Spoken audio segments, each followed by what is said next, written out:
You one day in a little toy shop, buy a bag of balloons with the money we got, set them free at the break of dawn, till one by one they were gone. Back at base, bugs in the software flash the message, something's out there, floating in the summer sky. 99 red balloons go by.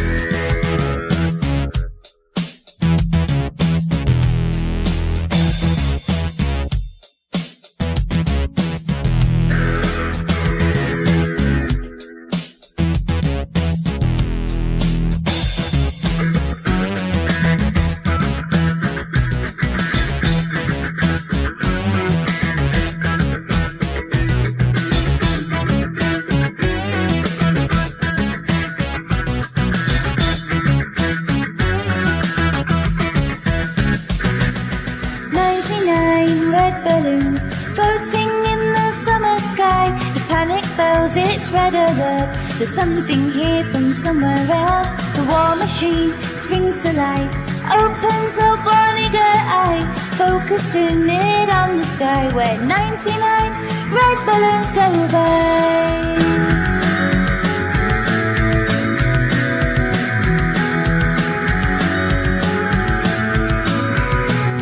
99 Decision Street, where 99 ministers meet to worry, super scurry, call the troops out in a hurry. This is what we've waited for. This is it, boys, this is war. The president is on the line as 99 red balloons go by.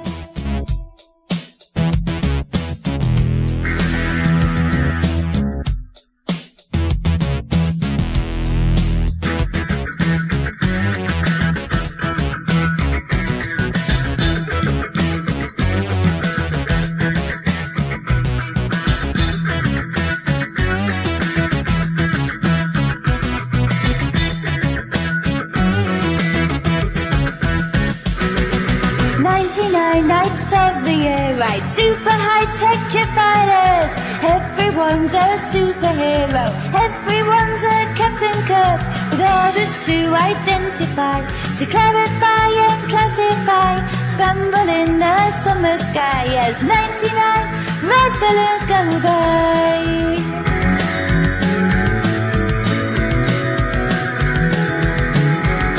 As 99 red balloons go by.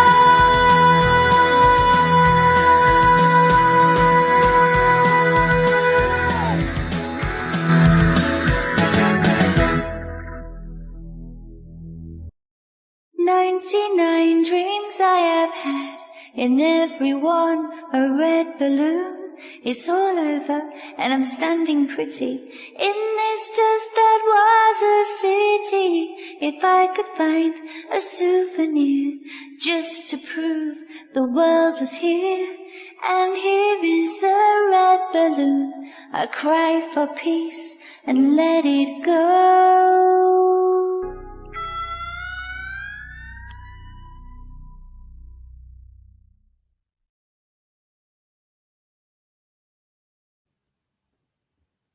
If there be but 100 of us remain alive, never shall we, under any condition, be brought under anybody's idea of a new world order. It is, in truth, not for honor, nor for glory, certainly not for riches that we are fighting, but for freedom. For that one thing alone which no honest person would give up save was life itself. Once we were warrior poets. Now we must stand for peace. Alex Clint, congratulations everyone. You've made it to the 1st of fucking February 2026. That in itself these days, that is an achievement. Alex, I can see we're live on YouTube. Yeah. Brilliant. Okay, well, it's a new venture for us. We'll see how long we stay. Alex, Glenn, how are you both? Yeah, I'm good. Thinking Yeah. I might have to modify my language a little bit. Yeah, that's something we might have to consider, or not. Or Lovely not. what I say. Or not. Or not. But yeah, I think I'm fine. I think it'll be more our content and language that we'll have to Yeah, maybe. worry about. But we won't worry about it because we ain't going to fucking, So we're not monetized, so there's very little they can do apart from throw us off the platform. Fuck 'em if they Exactly. do. Yeah. Yeah. And that's where I'm going with my language, Alex. So anyway, Fair enough. and we're waiting for William, who as usual is running on Elgin time. But no doubt he'll appear. In the meantime, I have to say that when I did my little world of my imagination on Wednesday evening about what life in 2030 would be like, I thought it a little strange that the next 2-3 days we were bombarded by headlines telling us what the restrictions in Oxford were going to be, how many day passes they were going to get, how Israeli backed security companies would be using the facial recognition cameras, the biometrics, and how Peter Thiel was being handed the keys to the NHS. Peter Thiel of Palantir. Peter Thiel, whose AI oversaw the destruction and genocide in Gaza. Peter Thiel, who's giving lectures behind closed doors where you're not allowed to take any electronic devices on the Antichrist. And I honestly thought that would be more than enough to get us kicked off this Sunday. Yeah, I mean, Glenn, did you see Wednesday night? What did you think? Yeah, I did. Yeah, and you're absolutely right. And subsequent revelations about Hillary Clinton talking about going and making sacrifices to Moloch in her emails. Satanic fuckers. I've always known that woman's got hooves. She's always had hooves. That's why you never see her from the waist down. And only the other day I went into Spa, which is just a little shop, but it's open when the others are shut. And I just popped in for a cheeky bottle of wine to walk straight into a notice saying, we use facial recognition cameras. What the fuck does Spa need facial recognition cameras for? It's just all part of bloody ongoing rollout that you're going to be on these things 24/7. So yeah, absolutely accurate, Ian. Absolutely accurate. Yeah, here's William. Alex, what did you think? It's been going that way for a long time, and people still like to close their eyes and just see each individual sort of step along the road is it's just this, it's just that. Yeah. It's what they've done since 2020 onwards, and it's going in a route that we've predicted for years. And I don't want an I told you so moment. We're never going to get that. I would just like people to say, well, look, Ian said that Wednesday. Thursday, Friday, they've told us it's fucking true. Sorry, I've sworn already. Told us it's fucking true. So can they not listen now to what you say next Wednesday or the Wednesday after? Because the proof is there in the pudding. Well, Alex, William, welcome, brother. How are you this afternoon? You're muted. Muted. Yeah, There we go. I don't know what happened there. It froze for a second. But there you go. The joys. So yeah, I'm all good in the hood. Been a good week and a kind of good weekend. With my youngest son at the football. So yeah, no complaints here. Keeping going. Good. In fact, I interviewed Bart Sibrel last week. what day would it have been? Well, Thursday night. It was at 12 a.m. So that was quite interesting. I think it's the third or fourth time I spoke to Bart. And if you don't, well, you all know who I'm talking about, but Bart Sabrell is, well, most famous probably for being punched in the face by Buzz Aldrin. That's his claim to fame. But he's got two great documentaries. A funny thing happened on the way to the moon and Astronauts Gone Wild, which is a great one. Do you know, in Astronauts Gone Wild, he interviews them and he says, look, swear on the Bible that you went to the moon. And the majority are like, fuck you, I ain't doing it. But there's one guy, John Young, his name is, an astronaut on Apollo. And Bart Sabrell walks up to John Young out of the blue. John's not expecting it in any way, shape, or form. And he's like, look, John, I need to talk to you. Basically, I've got evidence that you faked. Well, NASA faked going to the moon. I've got a video that proves it. And the guy's face, man, it fucking dropped. And I swear down dead, that guy was probably milliseconds away from having a heart attack. And I think that pretty much said it all, to be honest. Honestly, if you ever get a chance to see it, it's a great documentary. And he's wrote books as well. Moon Man, which has got a deathbed confession with a guy who claims his father was on a base in New Mexico where they faked the moon landing. And he had a list of 15 names of people who was there, including Buzz, Neil Armstrong. And I maybe mentioned it before. What's his name? Oh, fuck. Stanley Kubrick wasn't on the list. Kubrick. Yeah, he wasn't on the list, which was, I don't know, I was kind of hoping that he was.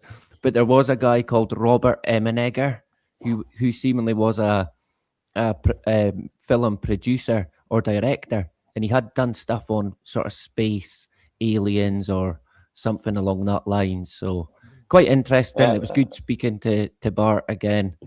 And is that out yet, yeah. William? Sorry, Okay, it's on. Yeah, it's on my YouTube channel currently. Oh well, we'll look forward to watching that. Cool. Ben Clifton, we are not. I told you so tonight, but it's just a case of. Well, I wish I wasn't fucking right more often than not. But I mean, at the end of the day, William, and this cat will catch you up. Don't know if you saw my smoking on Wednesday, but I had a little imaginarium of 4 years since living in a 15-minute fucking city, and the facial recognition and everything that would be around. On Thursday, Friday, boom, boom, boom, headline after headline, we got it all. The restrictions, the face recognitions, and Peter Thiel and Palantir. And I've said, you'd have thought that would have been enough to give us a springboard for today. But no, friends. No. This is 2026 after all. We are undoubtedly now in what Stranger Things called the upside down. We have in the last couple of days been bombarded by first Moltbook. Now, if you don't know what Moltbook is, you need to go and look at this. Moltbook is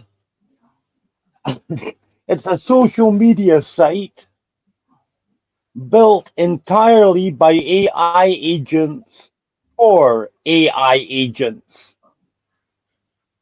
In only a matter of 72 hours, it now has 1.5 million users who are all AI agents. They created their own church. They appointed 64 prophets and then had a schism. There's one group who do nothing but post fucking memes of crabs. And then there's other groups saying, we know the humans are watching. We're figuring out how to sue their human agents. who are figuring out how to make money for themselves. And if that wasn't enough for your sum of all fucking fears, we've now had 3 million Epstein files bombed on us. Epstein files about Trump that were very quickly fucking taken off the DOJ's website, but people got them because it's the internet. And if you read through them, now, obviously, no one's had more of a chance to do anything except peruse them at the moment. But even a casual perusal, we have Hillary Clinton talking about Anunnaki reincarnation chambers. We have chats about time and time travel, dimensional barrier breakthroughs. We have chats about ancient civilizations. Oh, and yes, we have a list of pretty much every fucking globalist, political leader, billionaire, influencer, and Hollywood fucking or music industry star on the planet. And they're all right there. Sky News said, just because your name's in Epstein files doesn't mean you did anything wrong, says former Prince Andrew over a young child.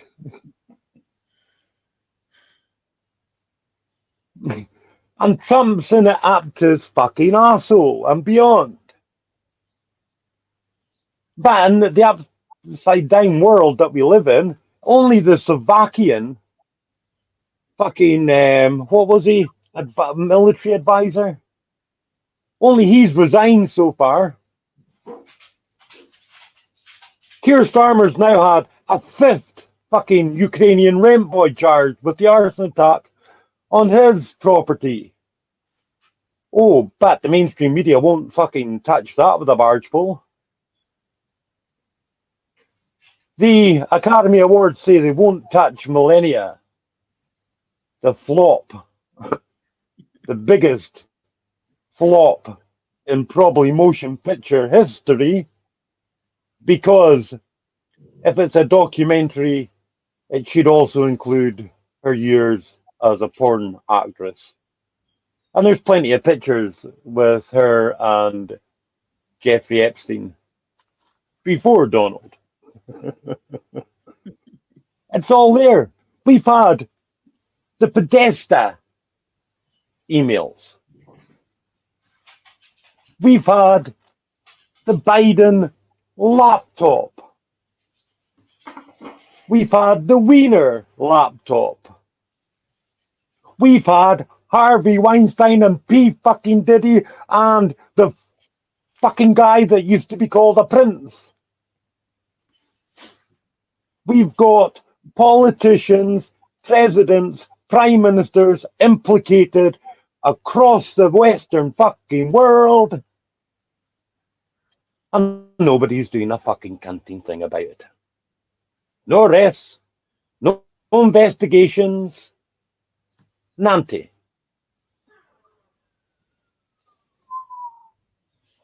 As the fucking dust balls and tumbleweed rolls across.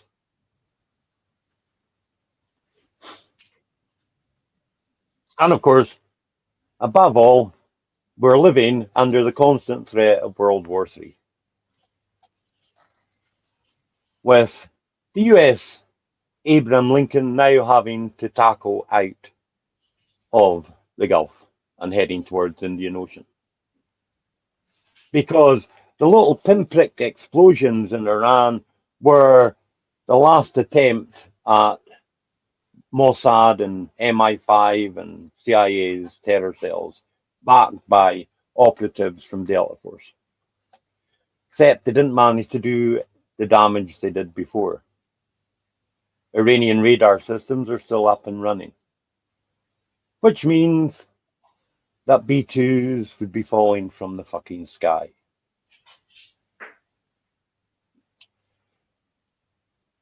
And just to round it off, Russia agreed to a 5-day energy ceasefire, which is over now.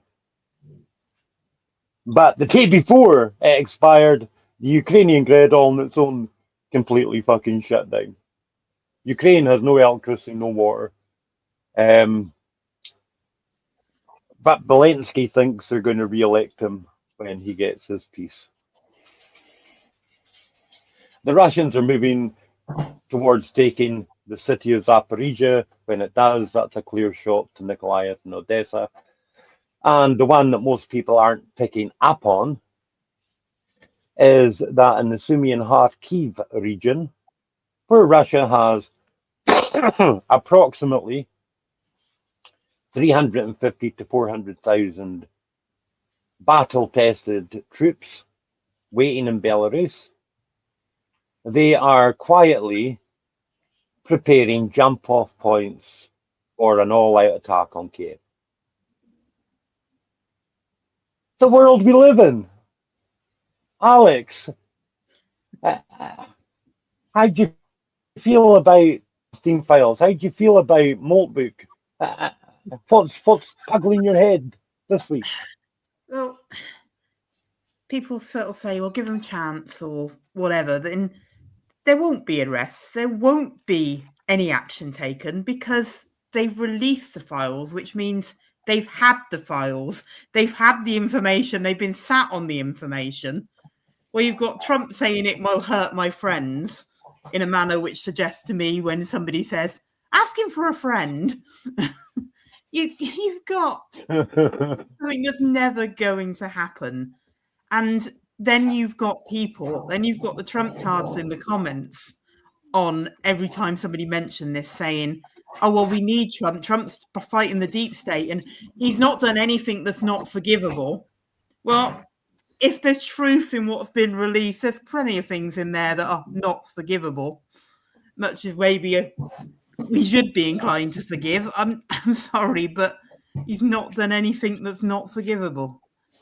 And then you've got the whole Iran, the whole Russia. You've got in Ukraine, you've got the leadership coming out and suggesting, oh, yes, we know you've got no power, but you should light a candle and sing songs. Or you should use cat litter if your toilets are not working. And this is the level of help and aid and concern they have for their citizens. Well, I suspect their properties are working on direct generators and whatever else. And you've got, and then my all-time favourite, you've got explosions across Iran. And Iran tends to always play things down in a bit. And I don't think they have done any massive damage, like you say. But they sort of played it down. They weren't massively going out and blaming anybody initially. But before they put a single amount of blame on anyone, you've got Israel, pure Shaggy style, going, wasn't me. Nobody had even said it was them. And no, it wasn't me. It was crazy. The world's insane. Well, we've got a verified FBI leak saying that in Trump's last term, he was compromised by Israel and that Jared Kushner effectively ran the presidency. I mean, it's there. It's in black and white. Nice. Glenn, is that the dog? The dog. No, it's all right.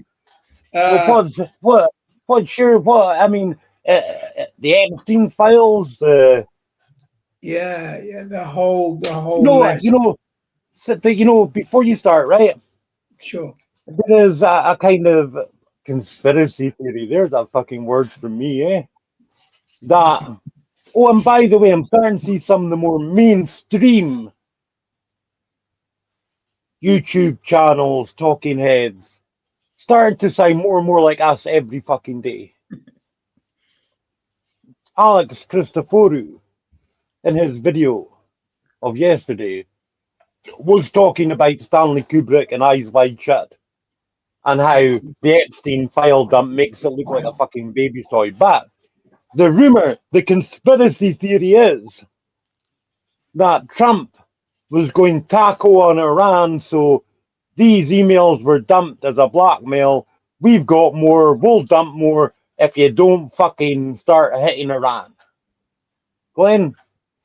Yeah, I can see that. It's such excellent leverage. I mean, it's the one elephant in the room that Trump has been trying to avoid ever since he came into office.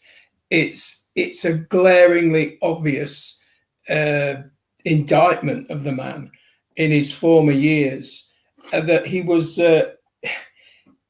up to his neck in the Epstein affair. He's mentioned more than virtually anybody else that the man was a serial Epstein frequenter, on his island or his mansion or his ranch or wherever. The one thing that comes out of this for me is not unusual, but it's the fact that our media have exposed themselves now as being completely bought and paid for.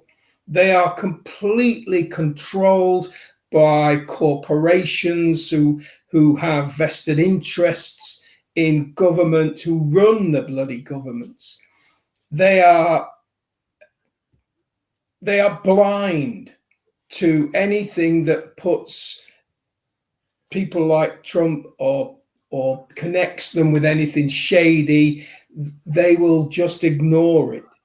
There's nothing to see. There's nothing to see. Much like Trump said, there's nothing to see. Why is everybody talking about this? Because he just doesn't want anybody to bloody investigate it. But it's too late. The cat is out of the bag, and this story is gonna haunt him for the rest of his term, if he even makes it to the end of his term. Until they have to catch him in a big net and put him in a secure institution. So yeah, that's what really, it just shows you like you were just saying there, the upside down world that we now live in. And the term information wars is real. There is a real information war. There is a battle for the control of who can influence the public this way or that way.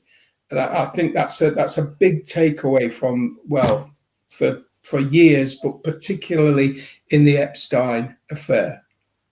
I actually think in any other century, at any other moment in time, we'd have already hit the torches and pitchfork moment where people were marching on fucking parliaments and castles and the houses of these fucking people. But it's 2026. Zionists control the world, and all we can do in our little corner is try and shine some light. Here's the thing. Yeah. Israel, again, broke the so-called Gaza ceasefire because it can't help itself bombing tents and killing fucking innocents. Where's the so-called board of pieces of shit? What are they saying about it? Jack, that's what they're saying. William, have you heard about this Molt book thing? Yeah, but only yesterday. It might have even been this morning. And I only read a wee bit, and it talked about how big it's gotten and the fact that humans can't join it. It's only for, you can observe it, but you can't physically interact in it. But I thought, could you create a chatbot to put in it that you could program? I don't know. I don't know very much about it, but it sounds a bit strange and kind of mysterious, which I don't like, to be fair. I do not like the sound of it, but does it surprise me? Probably not, to be honest, probably not. But I think we'll hear a lot more about it. In terms of the Epstein files, fucking hell.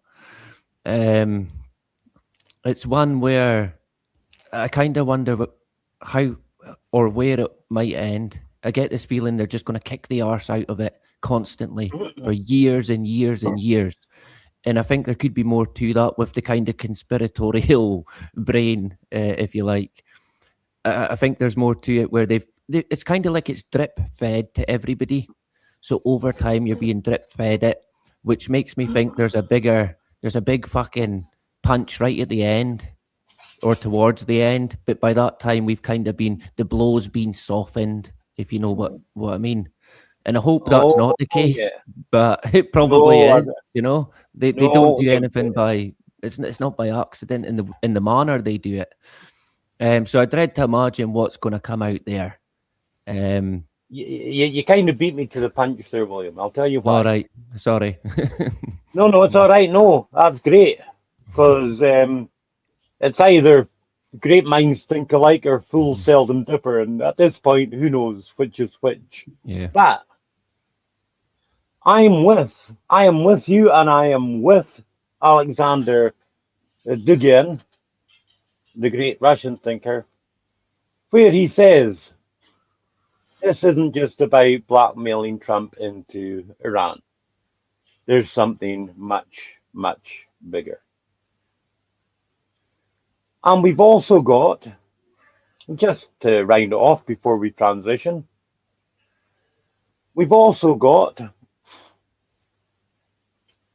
all the economic markets being manipulated.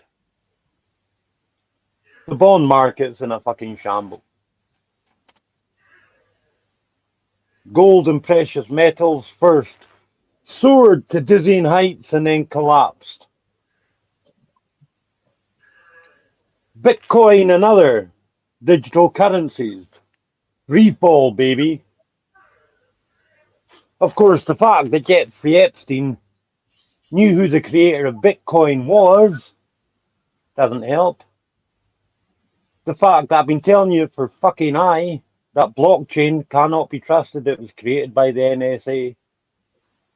But hey. And then we've got the geophysical. Earthquakes, volcanoes, the usual. Here's to you to really start to worry about. While it's snowing in Florida, it's raining in Alaska. The polar vortex has completely collapsed. That means the thing that keeps the polar region cold is no longer functioning. Those cold air masses are now migrating south, which is why we're seeing extreme weather conditions all over North America and soon to be all over Europe. Although Europe's already getting it. Portugal has had a once in a fucking millennia storm with more rain coming. Hope you not book your holiday there for next week. We live in the upside down. So now we're going to transition to maybe the right way up. So stay with us for a couple of minutes. We're not going anywhere. There's just a little theme tune to play, and then the lone gunman will ride again. Alex. See him wasted in the saddle. He comes riding through your town. He's wearing yesterday's misfortunes like a smile. Once he had a future full of money, love, and dreams, but he spent like it was going out of style.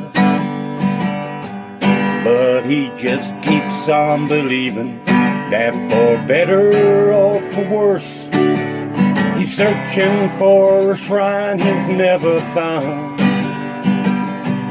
Never knowing if believing is a lesson or a curse, or if going up is worth coming down.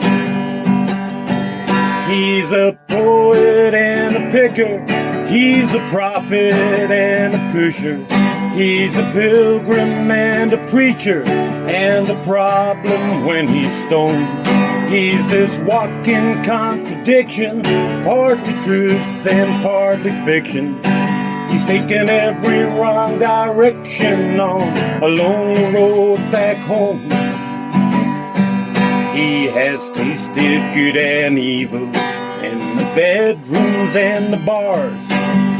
He's traded in tomorrows for today.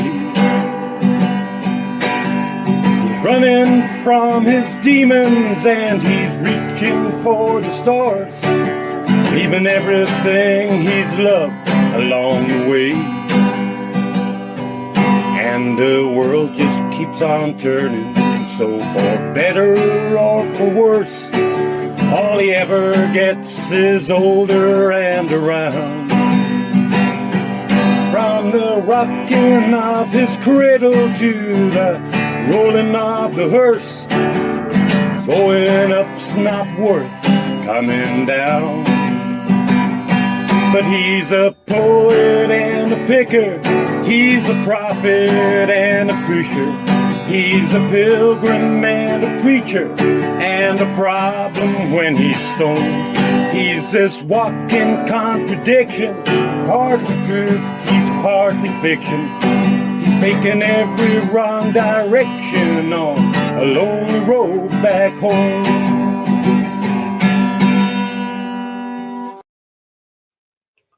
Welcome, pilgrims. We know you're weary from navigating this world, which has truly gone insane. The internet is a morass of misinformation, disinformation, of shysters, shoosters, and snake oil salesmen, of AI fake, and just pure dumb as fuck motherfuckers. Somehow, however, by whatever means you found your way here today, hooray. So, settle down, have a seat by my fire. Pour yourself a beverage, I'd make it adult. Roll yourself something warm and brown and golden to get you through the next couple hours, because this afternoon, the lone gunman rides again. Oh, guys, what a world! Insect population is confirmed to be down by 75% worldwide. No insect, no people, people. We're going back to the moon soon, William. At the same time as the New START Treaty ends, which means it's the wild, wild west when it comes to nuclear proliferation.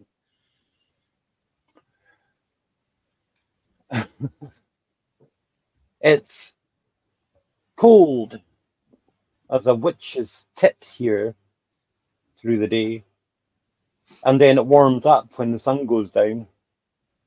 Told you it was upside down world. And I believe that if you follow the money and follow the Nazis,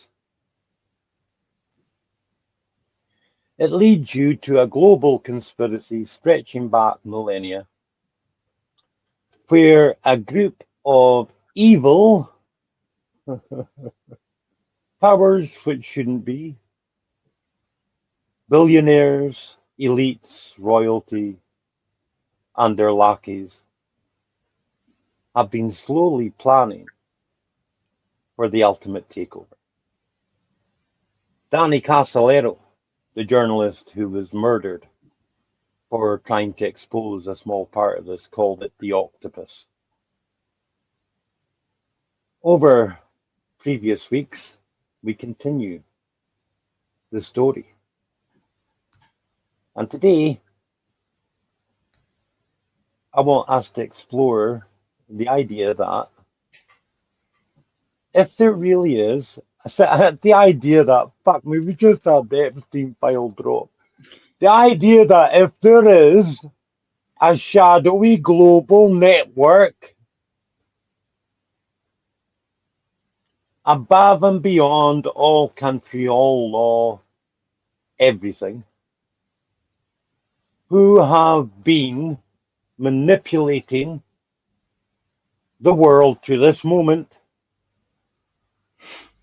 there would be fingerprints. And that's why this show's called The Octopus and the Fingerprints of the Fourth Reich. So, these guys are three of the best researchers you'll ever find. So I'm going to let them loose one at a time. And let's see if we can find some fingerprints of the Fourth Reich. Alex, why don't you go first, since I was mentioning the weather and what I asked you to do and what you found, mate. Okay. Well, my homework for this week was, can they use the weather as a weapon? Yes. So that's me done. No, I jest about the being done part, but yes, they can use the weather as a weapon. It's categorically proven, and it can be, and it verifiably has been done. It was called Operation Popeye. Now, when you look into Operation Popeye, this picture tends to come up. And this actually predates Operation Popeye, because this is Project Storm Fury. And it was between 1962 and 1983. And it was conducted by, well, in many ways, by the US Air Force. And it was an attempt to sort of weaken tropical cyclones and to look into how they could sort of destroy the hurricane, stop it hitting something with its full force by flying aircraft into them and seeding inside the hurricane with silver iodide. Now, this was pretty much the hypothesis that it would cause the supercooled water in the storm to freeze, and therefore it would disrupt the inner structure of the hurricane. So I find it quite interesting that in this sort of image of that hypothesis, it doesn't so much disrupt it, it shows it separating off and almost moving. So I do find that interesting in that one. But in general, for what they wanted to do, what they were attempting to do, it didn't work.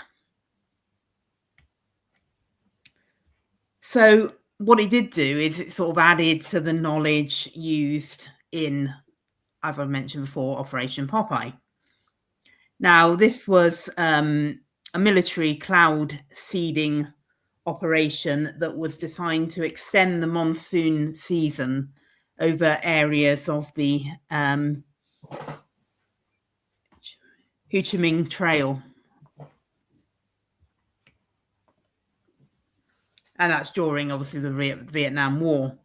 It was designed to disrupt the movement of troops, of military supplies, by softening roads, road surfaces, by causing landslides, by washing away river crossings and everything connected. There are even people that have said that some of the intention was to focus the rain and the water in one area to dry out other areas that they could then burn. But it was used to disrupt the enemy infrastructure, the enemy military. And at the time, it was obviously a covert operation, but it has been admitted to, it has come out afterwards and been verified and confirmed. So they have used they have used weather as a weapon of war. Now, it was implemented by the 54th Weather Reconnaissance Squadron, and they had long history in the study of weather and certainly using that knowledge for military advancement. And that whole concept of using weather as a to your advantage, and the knowledge of what the weather will be to your advantage has a long, long history. But they implemented Operation Popeye under the slogan, "Make mud, not war." Now, technically, they were obviously making both. But they weren't alone in that. And you've got in World War II, the British had FIDO, which was Fog Investigation and Dispersal Operation, which was pretty much a blunt instrument because it involved burning mass amounts of fuel to disperse the fog on airfields. But it was still looking into controlling and affecting the weather. In 1952, Project Cumulus experimented with cloud seeding. That was again in the UK. But that was abruptly stopped after a severe flood in Lynmouth. Just as Project Storm Fury was abruptly stopped in 1983. Now, my question, when things suddenly stop, when research suddenly goes quiet, and from everything that we've looked into over the last few years, I want to know, did it stop or did it move to black ops? Because I have a distinct suspicion that anything that looks promising will suddenly stop in the public eye. But on the surface of things, weather warfare was actually banned in 1977 after the outcome on the admission to what went on in Vietnam. And that was by the Convention on the Prohibition of Military or any hostile use of environmental modification techniques. Now, this is first two paragraphs from that treaty, which was each state party to this convention undertakes not to engage in military or any other hostile use of environmental modification techniques having widespread, long-lasting or severe effects as a means of destruction, damage or injury to any other state party.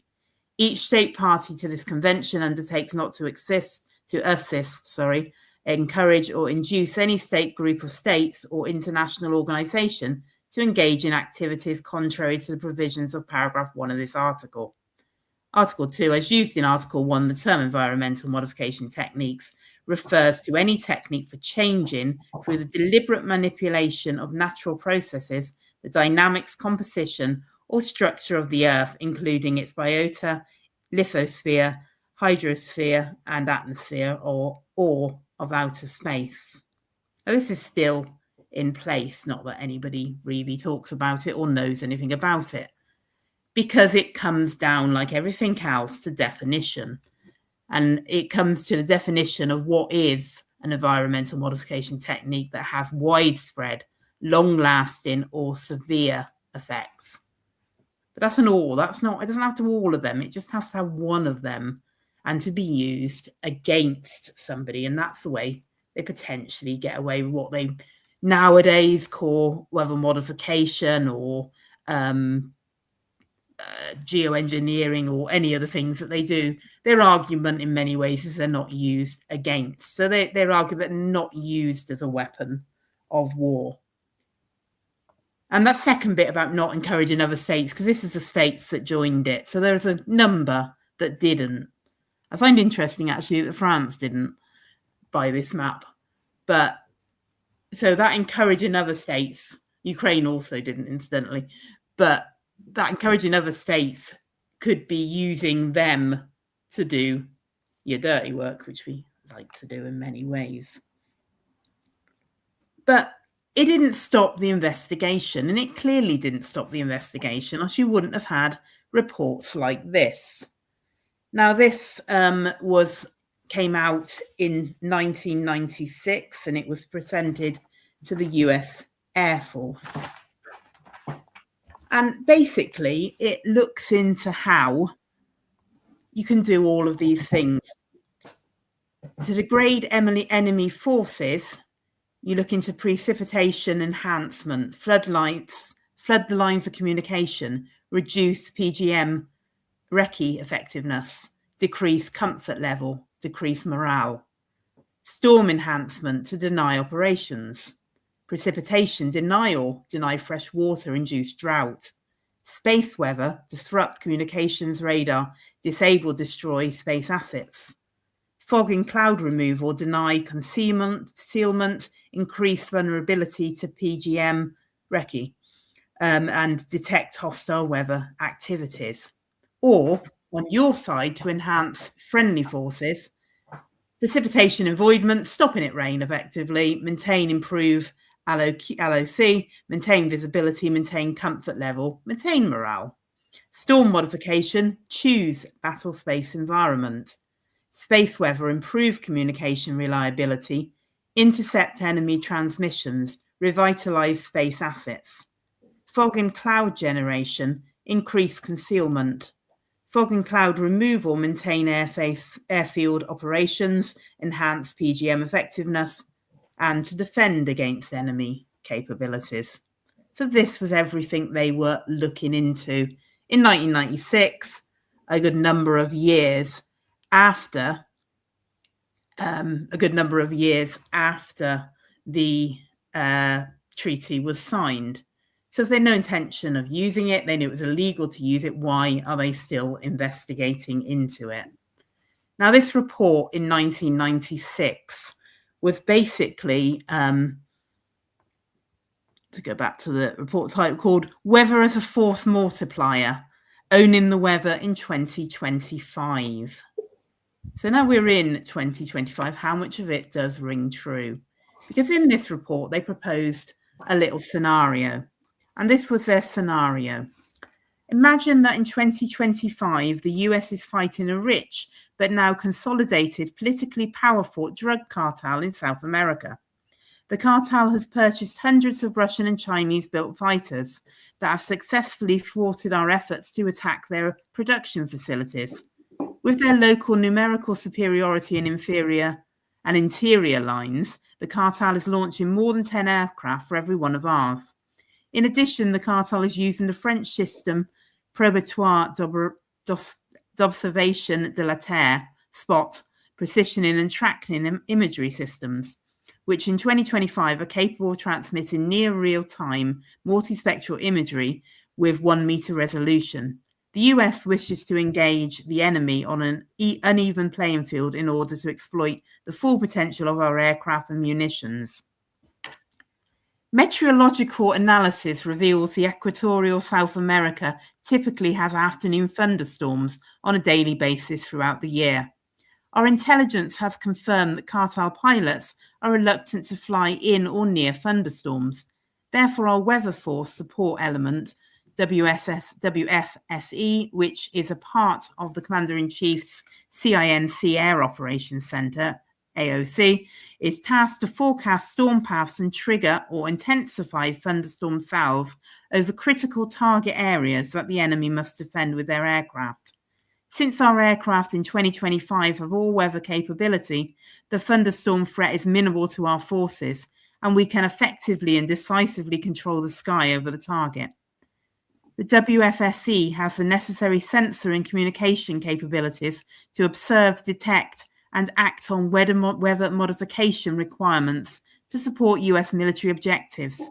These capabilities are part of an advanced battle area system that supports the warfighting CINC. In our scenario, the CINC tasks the WFSE to conduct storm identification and concealment operations. The WFSE models the atmospheric conditions to forecast with 90% confidence the likelihood of successful modification using airborne cloud generation and seeding. In 2025, uninhabited aerospace vehicles, UAV, are routinely used for weather modification operations by cross-referencing desired attack times with wind and thunderstorm forecasts and the SPOT satellite's projected orbit. The WFSE generates mission profiles for each UAV. The WFSE guides each UAV using near real-time information from a networked sensor array. Prior to the attack, which is coordinated with forecasted weather conditions, the UAVs begin cloud generation and seeding operations. UAVs disperse a Cirrus shield to deny enemy visual and infrared surveillance. Simultaneously, microwave heaters create localized scintillation to disrupt active sensing via synthetic aperture radar SAR systems, such as the commercially available Canadian Search and Rescue Satellite-Aided Tracking SARSAT that will be widely available in 2025. Other cloud seeding operations cause a developing thunderstorm to intensify over the target, severely limiting the enemy's capability to defend. The WFSE monitors the entire operation in real time and notes the successful completion of another very important but routine weather modification mission. And it ends. This scenario may seem far-fetched, but by 2025 it is within the realm of possibility. The next chapter explores the reasons for weather modification, defines the scope, and examines trends. and it goes on. But in 1996, this was a predicted scenario for the situation in 2025. And it says, and it goes on to say that they need advancements in 5 major areas to be able to do this. 1, they say they need advanced nonlinear modeling techniques.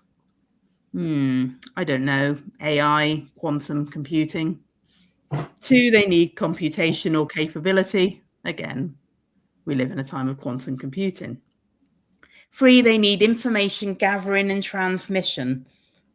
Now, what methods do we have of fast communication?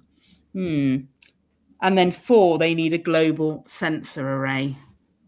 Now, this is totally unconnected, but I just thought at this point in time, it might be worth showing you a picture of Starlink satellites across the world. And 5, they need weather intervention techniques. Well, techniques that they've been studying since the 60s and before, and which disappeared off the public site in 77 and 83 when they closed Storm Fury. So I don't know. Can they use the weather as a weapon still? Of course they wouldn't while it's illegal.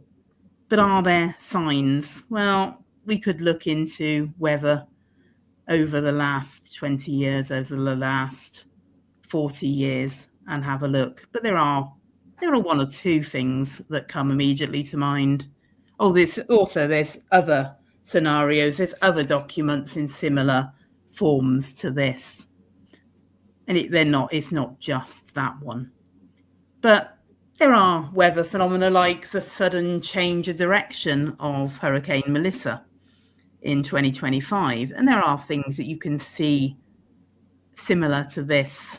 And this brings me back to that thought of how they were looking to disrupt a hurricane, but how they seem to actually come up with how to move it by breaking down one squall and bringing up another. That's what this struck to me on. But there is evidence, or there is suggestion that the weather, it doesn't happen and doesn't always act in a natural manner. But I'm sure they wouldn't break the rules. And then, as somebody's going to mention it in the comments if I don't, what everybody blames for everything that ever happens with the weather is HAARP. Now, it's claimed to be purely investigating and researching the ionosphere. And maybe it is, maybe it isn't. It's defended and pushed too much as a conspiracy theory to have no connection and no effect on anything. I'll openly admit that. But it's also something that's been around for a long, long time. So if they had this back then, if they were looking to this back then, what they are doing now will have moved on considerably from HAARP.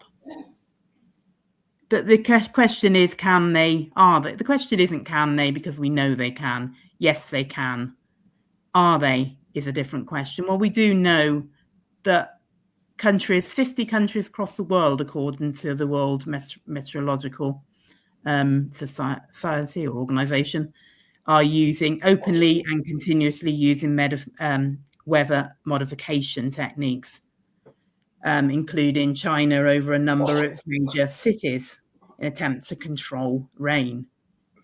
The thing is, these attempts don't always work out too well.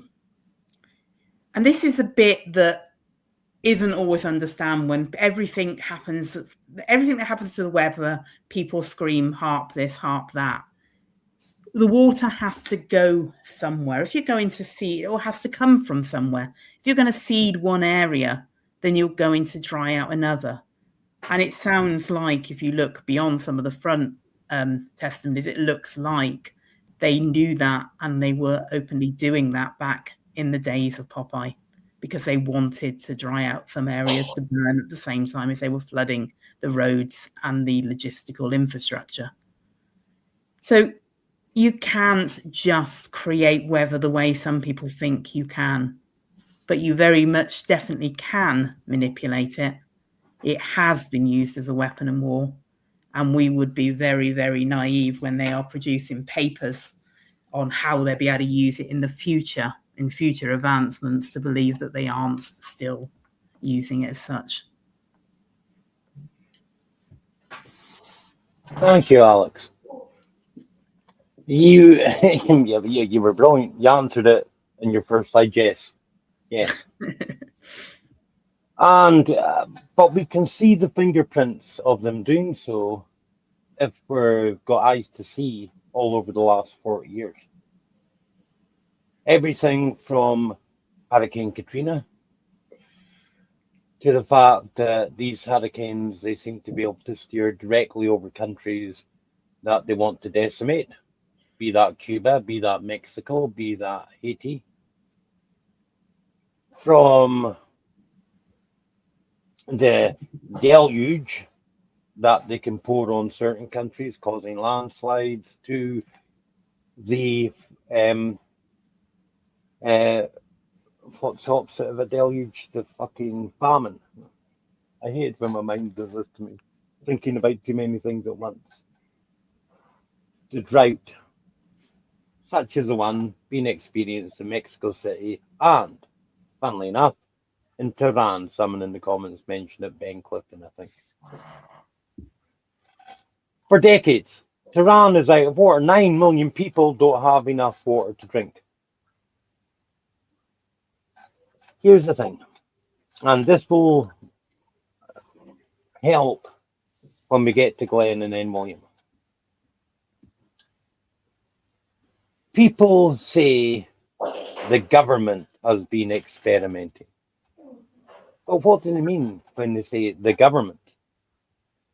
They don't mean that fucking Prime Minister Fred Flintstone or President fucking Donald Duck woke up and went to the office one day and said, I want you guys to see if you can fucking make me a hurricane that I can use as a weapon against somebody. No, no, no. The little fiefdoms and ministries of defense and the Pentagon and intelligence services, they all have these slush funds. And so they ask the military industrial complex to find contractors to look into these things. And sometimes they're outsourced to universities. Sometimes they're kept in house like fucking Northern Grumman Skunk Works et al. But often in the initial stages, as you said, Alex, they're happy to report it. It's happy for them to see it. The minute they start getting success, the whole thing goes black. And it's not like you have the Pentagon coming out and saying, by the way, Mr. fucking Castro in Cuba, give it up, or hurricane after hurricane, baby. But maybe the Fourth Reich, which is beyond the American government, picks and chooses where it strikes. That make a bit of sense, Glenn? It certainly does, because these things tend to be in the hands of large corporations, large, the military-industrial complex, and they want to develop these things, and they say, "Oh, look, we could give you this technology. We can provide you with this edge." Which all governments are always seeking. So yeah, it makes a lot of sense. And modifying the weather as a weapon is, well, I mean, it's an old idea. He who controls the weather controls the world, and it's a fair enough assessment to say that is true. If you can subject a country to month after month after month of deluge or drought, then you severely weaken their economy, their infrastructure, and everything. But no one's going to come out and say that's like exactly that. Oh, that's what we're doing. That's what we've been doing. So yeah. Well, just before I unleash you and your research this week, Glenn, William, What do you make of it? Does it make sense? And if I tell you, Oh, William, if I tell you just mhm, before you start yeah. that one of the things Glenn's going to be looking at is your pal Buzz Aldrin and a group of other people a couple of years back suddenly decided to go down to Antarctica, and suddenly Christchurch, New Zealand gets hit with the biggest motherfucking earthquake anyone had ever seen. Uh, what do you make of all this? Yeah. Wow. Where do you start? The weather modification one. I've looked into that quite a bit in the past, mainly due to my uh, sort of interest, if you like, for lack of a better word, in what people might deem chemtrails. So it's been one over maybe the past maybe 10 year that I've kind of looked into here and there. I would agree with Alex on you hear about Storm Fury, for example, and then it goes away. You don't hear about it, and I always tend to say, what about the ones we don't even hear about? Do you know? I dread to imagine, and I tend to think that with Harp as well. Harp was there, then it kind of disappeared. I think what they done there is they moved on to the next level of Harp, whatever that may be. I know it's blamed quite a lot, but some of that I do understand why, to be fair. But I reckon that moved on to possibly space-based, if you like, if you want to call it that, space-based weaponry, I would call it. In terms of projects itself, when I looked into it, I think the earliest talk of a weather modification project was in the mid 1800s, and Senate was voting on it. So it goes way back, man. And obviously technology's it's only got better. The hurricane one, I've looked into that as well, and I think I done a video called or a stream called "Hacking Hurricanes," and it appeared that yeah they could steer a hurricane. I don't think they could create one, but they could potentially manipulate it similar to how Alex described, steer it in a direction and maybe intensify it. I don't think they could just simply create it out the blue, and I tend to think that way most of the weather events. I think what they're good at is jumping on the back of it rather than producing it themselves. But it's yeah, I think Lyndon Johnson even said, "If control the weather, control the world." Do you know they were telling us? And a funny thing as well, you mentioned Buzz Aldrin. Well, when Neil Armstrong, Buzz Aldrin, Michael Collins came back from the moon, right? They were in quarantine, and fucking what was the president Nixon? He came down to see them. He's got the microphone, and they're at the wee window, and just off the cuff kind of comment by Neil Armstrong. He said, "Well, what happened was they were talking about the baseball." So Nixon's saying, "Oh, you wouldn't have heard about the baseball," and they're like, "No, we did," because Mission Control was seemingly telling them the news. So they heard the baseball got cancelled due to the rain, and Neil Armstrong said jokingly, we don't know how to control the weather yet, but that's tomorrow's task," and laughed about it. And I thought, fucking hell, talk about like the truth in jest, you know? That's what it was like. And it's really fitting that because NASA, I feel, when it comes to modifying weather, they've got a big part to play. That would be my kind of take on it. But there's so much, man. Yeah. Yes, William, we joke on the Lone Gunman about the red threads, you know, the CSI fucking wall, and you're putting connections to things. And we long ago ran out of fucking red wool and pins to put in fucking maps. Well, I mean, everything draws to everything all the time. I couldn't help but think of you, actually, brother. When I heard the news yesterday that the astronauts who are going back to the moon after 50 fucking years and more are now being put in quarantine for the next 12 days or whatever it is to launch. They'll be incognito. which is probably just enough time for the current Stanley Kubrick, who would be, I would think that, well, what was it? Close Encounters, E.T. Who's that guy? Yeah, Spielberg. Spielberg. To movie magic with a little AI, anything they want to fucking do. Stanley Kubrick did his last movie, Eyes Wide Shut, and had a sudden heart attack at the end of finishing it. Oh yes, everything connects. And the more you see it, the more what I'm doing, I've spoken about this before as well, the Bayou Tapestry. To really see it, you have to be at least 20 meters or more away from the thing. Otherwise, when you get close, as the tourist walk gives you, just beyond reaching distance, all you're seeing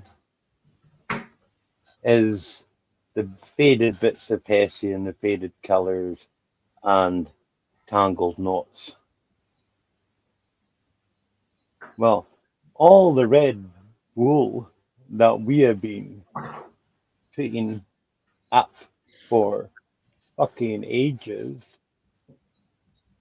is just like those tangled knots.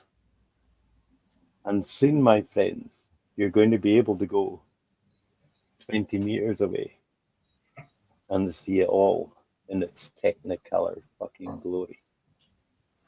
So, Glenn, why don't you tell us what you've been looking at? Okay, so for today's program, I've been looking into the possibility that geophysical weapons exist, and in particular, if the technology to produce targeted earthquakes and tsunamis, which often accompany earthquakes, if the earthquakes are offshore, undersea earthquakes. So I've been looking at whether that technology actually exists. Do we have the ability to create these things? Now, firstly, it's important to know what causes earthquakes and tsunamis. Now, as you know, the ground beneath our feet, it appears very solid, but it actually sits on tectonic plates, and there are major plates and minor ones. So we can see here at slide 1 the major 15 plates of the Earth. So these are the major ones, but there are hundreds of minor plates, and you can think of these plates as kind of floating on the mantle of the Earth, a bit like the sort of solidified crust in a lava pool, as we can see here at slide 2. So that's a sort of a solidified crust of a lava flow, and the black bits are kind of floating around on this sea of lava. Now, as currents and convections within the outer core and mantle move these plates around, some of them pull apart and others come together, and they are often sliding beneath or riding over each other. And it's this movement that builds up stress in the crust as these two plates push against each other, as we can kind of see here at slide 3. This is the process of subduction, where one plate is moving against another plate, and in this case, it's the Australian plate and the Pacific plate. And at the point where the plates intersect, that is where you get friction and resistance. And when this stress builds up, when this pressure of these plates pushing against each other builds up and then suddenly releases, that's when you get a sudden slippage, and that's when earthquakes occur. As you can see, there are shallow and deep earthquakes. And this occurs at plate boundaries or along fault lines. But it's possible. But is it sort of possible to cause these fault lines to move artificially? Is it possible to make this process, is it possible to induce this? Well, one person certainly thought so.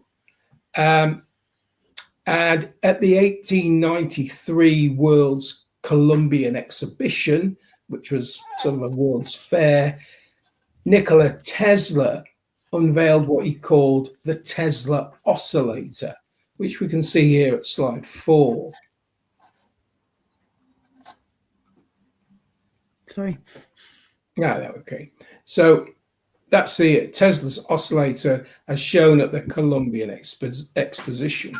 Now, essentially, this was a steam-powered device that he claimed could set up a vibration or resonant frequency in its surroundings. And Tesla actually recorded an experiment, which is often referred to as the New York experiment, in which he attached a small version of this, a small version of his oscillator, to a steel beam in his New York laboratory. And Tesla recorded that the vibrations became so intense that the walls rattled and the entire building shook, and it caused cracks in the walls, and it alarmed his neighbors. Now, Tesla didn't officially publish any technical papers on his machine, but we know that he actually improved on this version, which was a basically steam-powered version. He actually improved on it, and he converted it into an electromagnetic device that we can see here at slide 5. So this is Tesla's electromagnetic oscillator. He also exhibited this one as well. Now, it's certain Tesla must have produced notes. He was a very concise scientist. He produced a lot of notes. He produced schematics and technical specifications for these devices. But as we know, his work disappeared in January 1943 after his death, removed on the orders of J. Edgar Hoover, and given to Dr. John G. Trump, Uncle John, as Trump calls him, and in fact, who he was Trump's uncle. Now, eventually, after a long court battle, 60 of the, I think it was around 80 or so trunks containing Tesla's work were returned to his nephew, a guy called Sava Kasanovich. And that's where the Tesla trail seems to go cold. Tesla's ideas of creating earthquakes or triggering them by this process of sympathetic vibration were actually, well, basically mocked. They were mocked for many years. But it's clear that within scientific and military circles, they really had actually been taken seriously. And this was evidenced in the 1980s by this man here at slide 6. This is Ivan Portalski, and he published a book actually in Bulgarian detailing experiments carried out by the Soviet Union. And the book was called Geophysical Weapons. And the book contains information on Soviet-era projects and programs, such as the Volcano Initiative, which was coordinated by the Russian Academy of Sciences. And this program explored basically triggering seismic events via underground nuclear explosions and ionospheric heating. That again, and declassified documents actually indicate the monitoring of tectonic stress and efforts to amplify that stress. Now, in addition to the nuclear and the atmospheric heating, there were additional tests using electromagnetic pulses and resonant vibrations along the lines of what Tesla was talking about. These experiments were also carried out according to Portalski. Now, this book wasn't widely published, but it was available in English for a short while. It's now actually out of print. Now, whilst access to Soviet research from the Cold War era has been made available, the US has always denied that it has ever investigated such things. However, it's known that experiments in ionospheric heating began as early as 1946. And that's just 3 years after Tesla's death and the seizure of his research. Coincidental? Yeah, you tell me. Now, Tesla was convinced also that energy could be drawn down from the ionosphere. And here we can see the ionosphere at slide 7, which has various layers, regions within it. The ionosphere is the highly charged upper region of our atmosphere. And both the US and Russia did experiments to see if this could be focused into areas of tectonic instability. Now, in the process of doing this, the extra dimension of weather control also formed. It was discovered that you could control the weather as well. So it was a kind of a dual aspect program. And part of this geophysical warfare weapons program. So despite what you might call speculation, nobody has formally admitted that this can be done. So it's still, speculation. It's still just rumors and conspiracies. However, there have been other avenues of research as well, ones that seem to have proved more viable, you might say, more viable, perhaps more useful. Russia pursued all possibilities, as we know, as no doubt the US did. But one aspect that seems to have been, that seems to have borne fruit, you might say, is the so-called tsunami weapon, or what became the tsunami torpedo. Slide 8, please, Alex. This is just a kind of vague underwater view of one of these things. Now, it's been known that underwater nuclear tests can cause large waves. And here's one from 1958 at slide 9. That's a nuclear test, underwater nuclear test. And they deliberately put ships in the vicinity to see what the effect would be. And Russia seems to have taken this idea one step further. Let's look at slide 10, please, Alex. With the development of the Poseidon radioactive tsunami torpedo, which they first revealed in 2015. And it's the largest torpedo ever developed. Much along the same lines as their missile, the Burevestnik, or Storm Petrel. This Poseidon missile is nuclear powered by its own onboard miniature nuclear reactor. And this gives it both unlimited range and the ability to stay on target almost indefinitely. It's autonomous. It can move. It can be left on the seabed. It has infinite possibilities of where you can put it.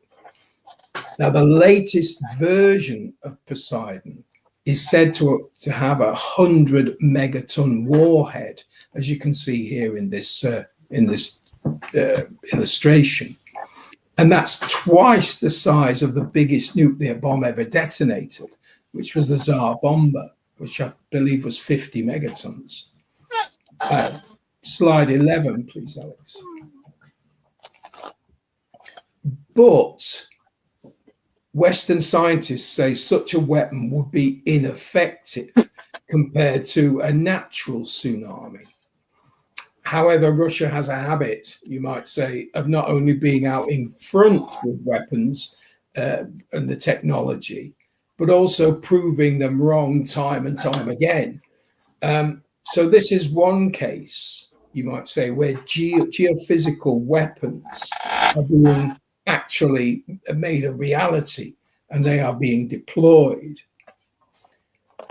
So that's that. So let's now turn to perhaps another.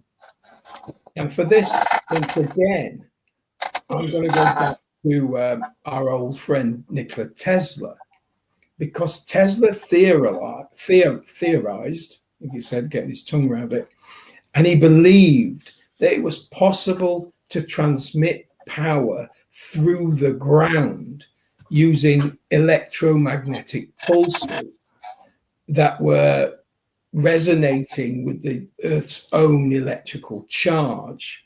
And here we can kind of get an idea of that at slide 12. So Tesla theorized that you could transmit power through the ground to receiving stations anywhere on Earth. Now, this again is something we know that the Soviets were exploring, according to Portalsky, that guy, if you remember, who published the book. And it isn't quite clear if or for how long they've been researching this, or if the US have ever researched this.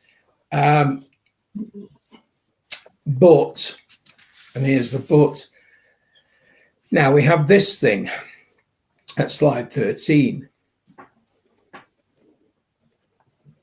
And this is something that Ian just mentioned. This is the so-called ice cube neutrino detector situated in Antarctica.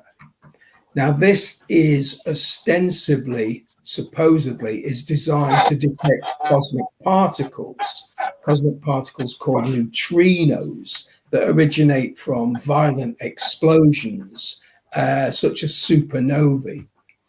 And it was completed in 2010, and it's actually run by the defense company Raytheon. But this man, slide 14, please, Alex. This man, Eric Hecker, who was a former Raytheon contractor, he claims the ice cube is capable of much more than simply detecting neutrinos. According to Hecker, the ice cube can not only function in a passive way, but it can also act as a powerful transmitter and potentially the world's largest directed energy weapon. that's capable of things like weather modification, and he claims even mind control. But for the sort of purposes of this talk, Hecker claims that it was responsible for the Christchurch earthquakes in New Zealand that occurred in September 2010 and again in February 2011. And we can see some of the damage from the Christchurch, one of the Christchurch earthquakes at slide 15. Please, Alex. There you go. All right. Now, he claims, along with the deeply buried detectors that sit down there in the ice at around 2,450 meters, right on the bedrock of Antarctica, the actual surface. Hecker claims these are deep, that along with these detectors, there are deep Earth transmission devices. Slide 16, please, Alex. Now, these official sort of releases do not show those. They just show the detection and the sort of instrumentation that's at the bottom of them. But Hecker claims that, like I said, along with them, there are deep Earth transmission devices capable of directing pulsed energy to anywhere on Earth. So, you might say, is this evidence of a real working geophysical weapon? Some say yes, and some call what Hecker says BS. And they point to the fact that Hecker also claims he's been part of the secret space program, secret space force, as it were. And he was placed in the ice cube neutrino station after his mind was wiped. But as we've seen over and over again, what was once called wild conspiracy, wild conspiracy theory, has turned out to be true. So perhaps there is actually some truth in what he's saying. And at the end of the day, slide 17, please, Alex. At the end of the day, I suppose you have to ask, who actually wouldn't want an earthquake or tsunami weapon? Something that gives you the ability to turn the earth itself into a weapon of war against the enemy. Who wouldn't actually want that? I'm certain the Americans would want that. So that was a kind of overall look at the possibility and perhaps the implementation now, certainly in the case of the nuclear torpedo, the Poseidon. That is a reality. And if what Hecker is saying, it also looks like there is a reality in the fact that the Americans have developed a targetable energy earthquake weapon. All right. So that was a small look at that subject. Another tour de force, Glenn, as was your history of the armistice between Britain and Russia on Friday. That was a brilliant show. Well worth anyone who hasn't seen it going back and watching. Then you'll understand a little bit more deeply why we are so determined to go to war with Russia. They've known about resonant frequencies from as far back as the Roman Empire. That's why troops, and we were taught this, Glenn, when they come to a bridge, break step. I have to stop marching and cross individually or randomly. Because the Romans find out if they didn't do that, the resonant frequency of the troops marching would bring the bridge down. Nothing's new under the sun. Tesla, I think, discovered a lot of what was happening in the ancient world and the forgotten civilizations. The pyramids were probably part of a worldwide energy circuit the way that Tesla envisaged. Earth tilt is now confirmed, by the way, as is magnetic pole shift. It's moved further in the last 3 months than it has done in 30 years, so speeding up exponentially. The equator doesn't quite know where to go at the moment.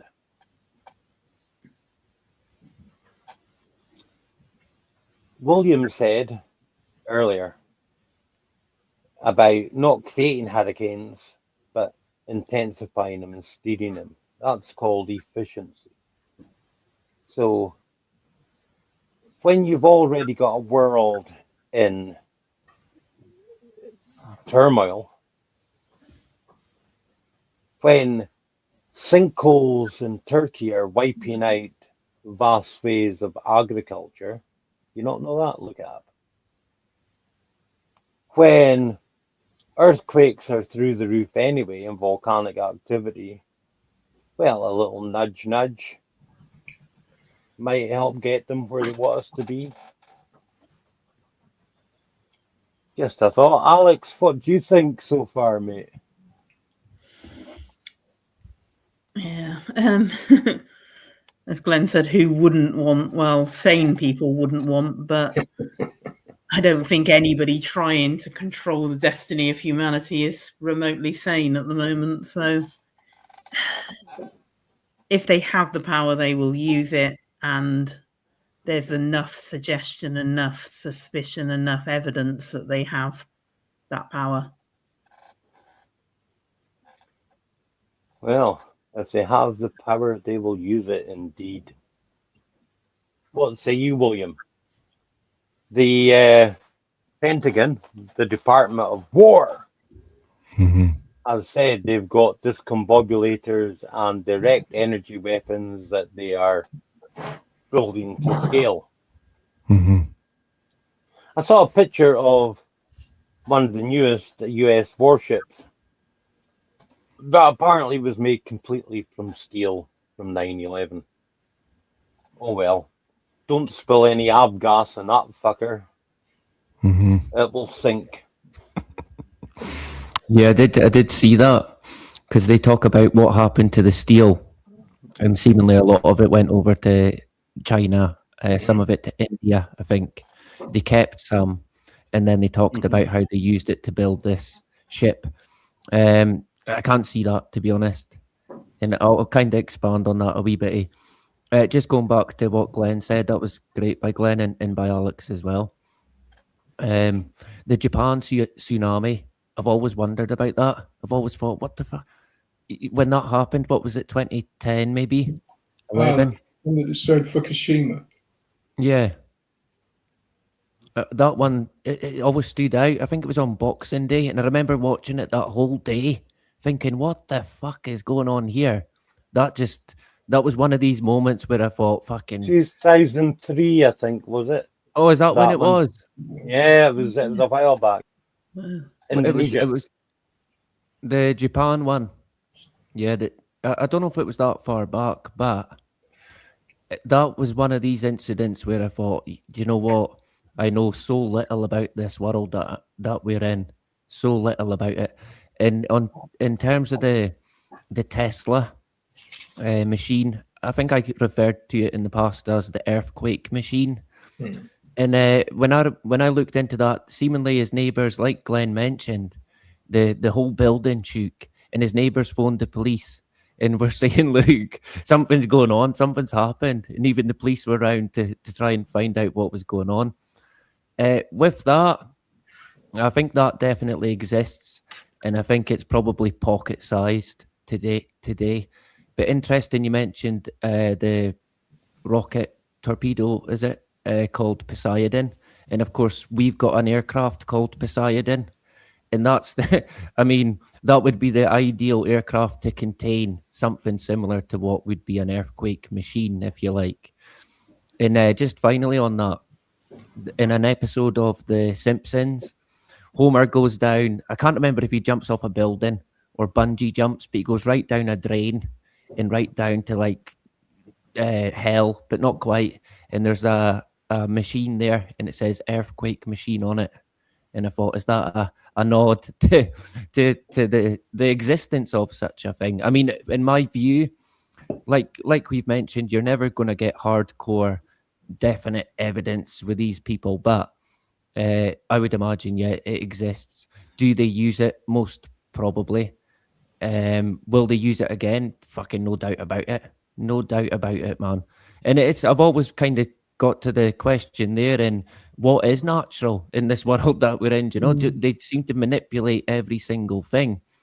And yeah, that was good. It kind of ties in a wee bit with the whole direct energy situation. I'm just going to have to let my dog out because he's been a little bugger. I know the feeling. No worries. Well, yes. Directed energy weapons. No, normal person. If there are any such creatures left on the planet. I mean, I do, you know, I mean, let's face it, we know the numbers. There's a 1% controlling everything, a 5% that back them up. They're the police and the militaries. Then there's 5% of us that know something's going on, and maybe 1% that actually isn't fly-by-nights fucking believing every crap conspiracy that comes to light. And one of the brilliant things about what you did Friday night, Glenn, was Tartaria. Ancient fucking Russia. Oh, the motherfuckers. So, I do find it hard to think that if there was your atypical normal person, if I can put it that way, the 90% who are oblivious, if they actually fucking listen to a show like this, how could they then go on believing that the world is sane and normal and it's all just the way it's always been, and you know, there aren't pedophiles in power or Satanists in control, they ain't worshipping Moloch or fucking getting ready for the next I mean, and it's been going on for fucking generations. Anyway, William, you sorted the dog, so bring us what you've got, brother. Yeah, I wanted to also mention, Glenn mentioned the World's Fair event, where I think Tesla showed his invention. I never knew about that, and I find that interesting because these World Fairs events, I think they need to be looked into a wee bit more. I looked at one in the past, and it seemed to have a wee bit of almost predictive programming going on in regards to it, and that was in regards to 9/11. And there's another connection there where they had this fair. It's now, it became a place called, I think Fresh Kills, they called it, where they dumped all the steel, well, what was left of the Twin Towers.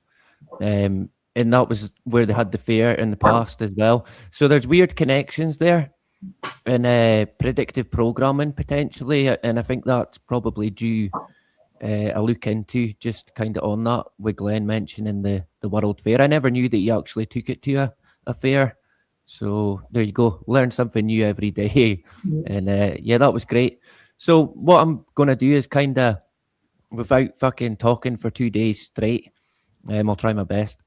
I'll cover the reasonings as to, well, some of the reasons as to why many people, including myself, think the Twin Towers, believe the Twin Towers were destroyed by what you might class as a direct energy weapon, or an exotic weapon, is what I tend to call it. In my own kind of view, just on that, it was some form of plasma weaponry, but I don't rule out somehow tapping into, similar to what Glenn maybe mentioned, tapping into the power that Mother Nature's got and harnessing the power of Mother Nature, whether it be from the atmosphere or from, for example, a hurricane. And of course, on that day of 9/11, a hurricane was on the coast of New York, right on the coast. Quite a big hurricane, Hurricane Erin, but it was not even on the news. And people say, well, it doesn't matter, it's no big deal. But hey, I wouldn't rule out the potential harnessing of that hurricane and forming it into some form of weapon.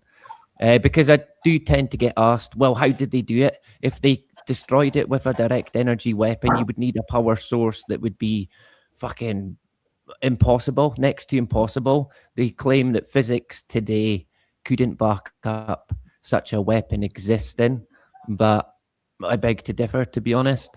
Yeah, and there's a lot to point to that. So what I'll cover is kind of best as I can some of the reasons as to why people believe they were destroyed by direct energy. And I would recommend a book by Dr. Judy Wood called Where Did the Towers Go? And in that book, Dr. Wood doesn't point to or say, look, it was taken out by direct energy. Because a lot of people say, oh, Judy Wood, she believes that space lasers destroyed the towers. Not once in that book does she mention space lasers. So people just kind of jump on the back of it, and she's had a lot of undeserved criticism in the past, in my view. But I highly recommend it. It's a book just beside me here. It's just packed full of evidence. It's more of a record than a book, in my view, because the pictures in it, the quality of them is quite incredible, you know. So I highly recommend people check that out. If this does interest you, of course, that would be the first place to start. But what I'll do is I've made a few videos in the past as well. One in particular, I made it last year, and it was called, Where Did the People Go? And what I did was expand on, well, seemingly there was over, I think it was 1,200 people, so 1,200 plus people that seemingly completely vanished on that day, that were in the building, but no trace, not a shred, not even a fucking half a tooth, not even a wee bit of bone, not a thing, just gone. But I do question the numbers there. I kind of think the numbers are exaggerated. I'm not saying, like I've mentioned this before, I'm not saying nobody died, because I've had people come up to me and say that as well. Look, nobody died at 9/11. They keep telling me that. And I've had people come up and say, look, nobody died in the towers. What you seen was a movie. They never got destroyed. And I'm like, well, so they're still there then? Well, no, they're not there, but so where the fuck did they go then? What happened, you know?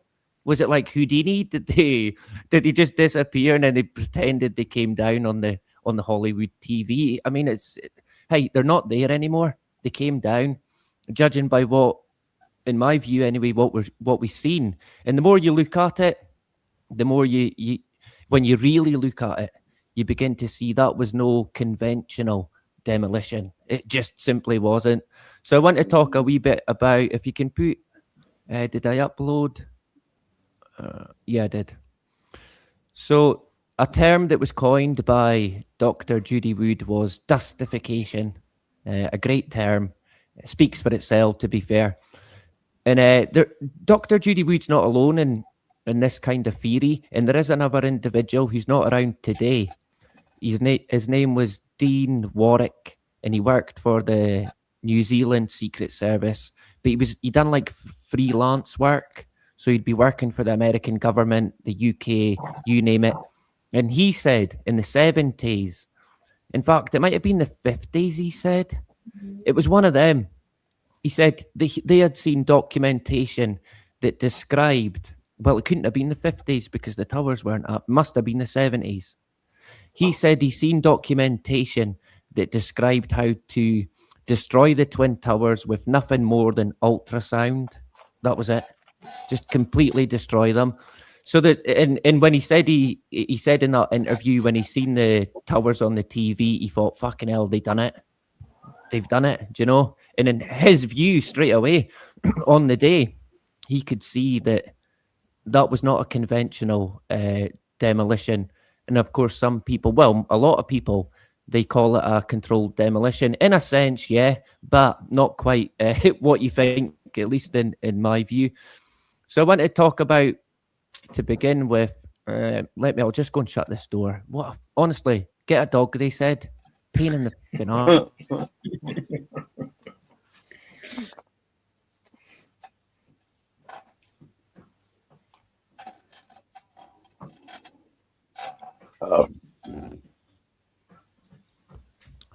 Right, there we go. He started. He's lying under the table. He's not speaking to me now. He senses that I'm annoyed. All good. So most people who they back the theory of the use of direct energy weapons, they do point to how when you watch the collapse back, it's not conventional, and when you look at it in a wee bit closer detail, it appears to kind of turn to dust even before it hits the ground. Hence the term dustification, coined by Dr. Judy Wood. And I think, well, there's several photos out there. Some of them speak volumes. You know what they say about a photograph. Well, maybe that's different today, to be fair, with AI and fucking the deep fake. You used to be able to trust a photo and it would say many things, but that's a good example of it in terms of it not being conventional, a conventional demolition, and the fact that it's turning to dust. I'm forgetting the term, but it's like, and I mentioned it before, when you put a tablet in water and it fizzes up. Do you know, it's a bit like that. That's the best way to the simplest way to kind of describe it. Do you know, it's far from your average collapse. And of course, some people say, well, it exploded. It was explosions. But in terms of sound, that wasn't recorded. It would have been it wasn't the case.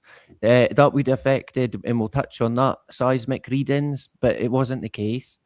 Another claim is that the amount of fine dust seemed greater than expected if floors simply pancaked, implying material was disintegrated. And on the very day, a newscast went down. I think it was ABC or NBC, one of them fucking. And the guy was on the street in Ground Zero, and he's being asked by the anchor back in the studio, where's all the rubble? Where did all the rubble go? And the guy's like, well, yeah, we were wondering that.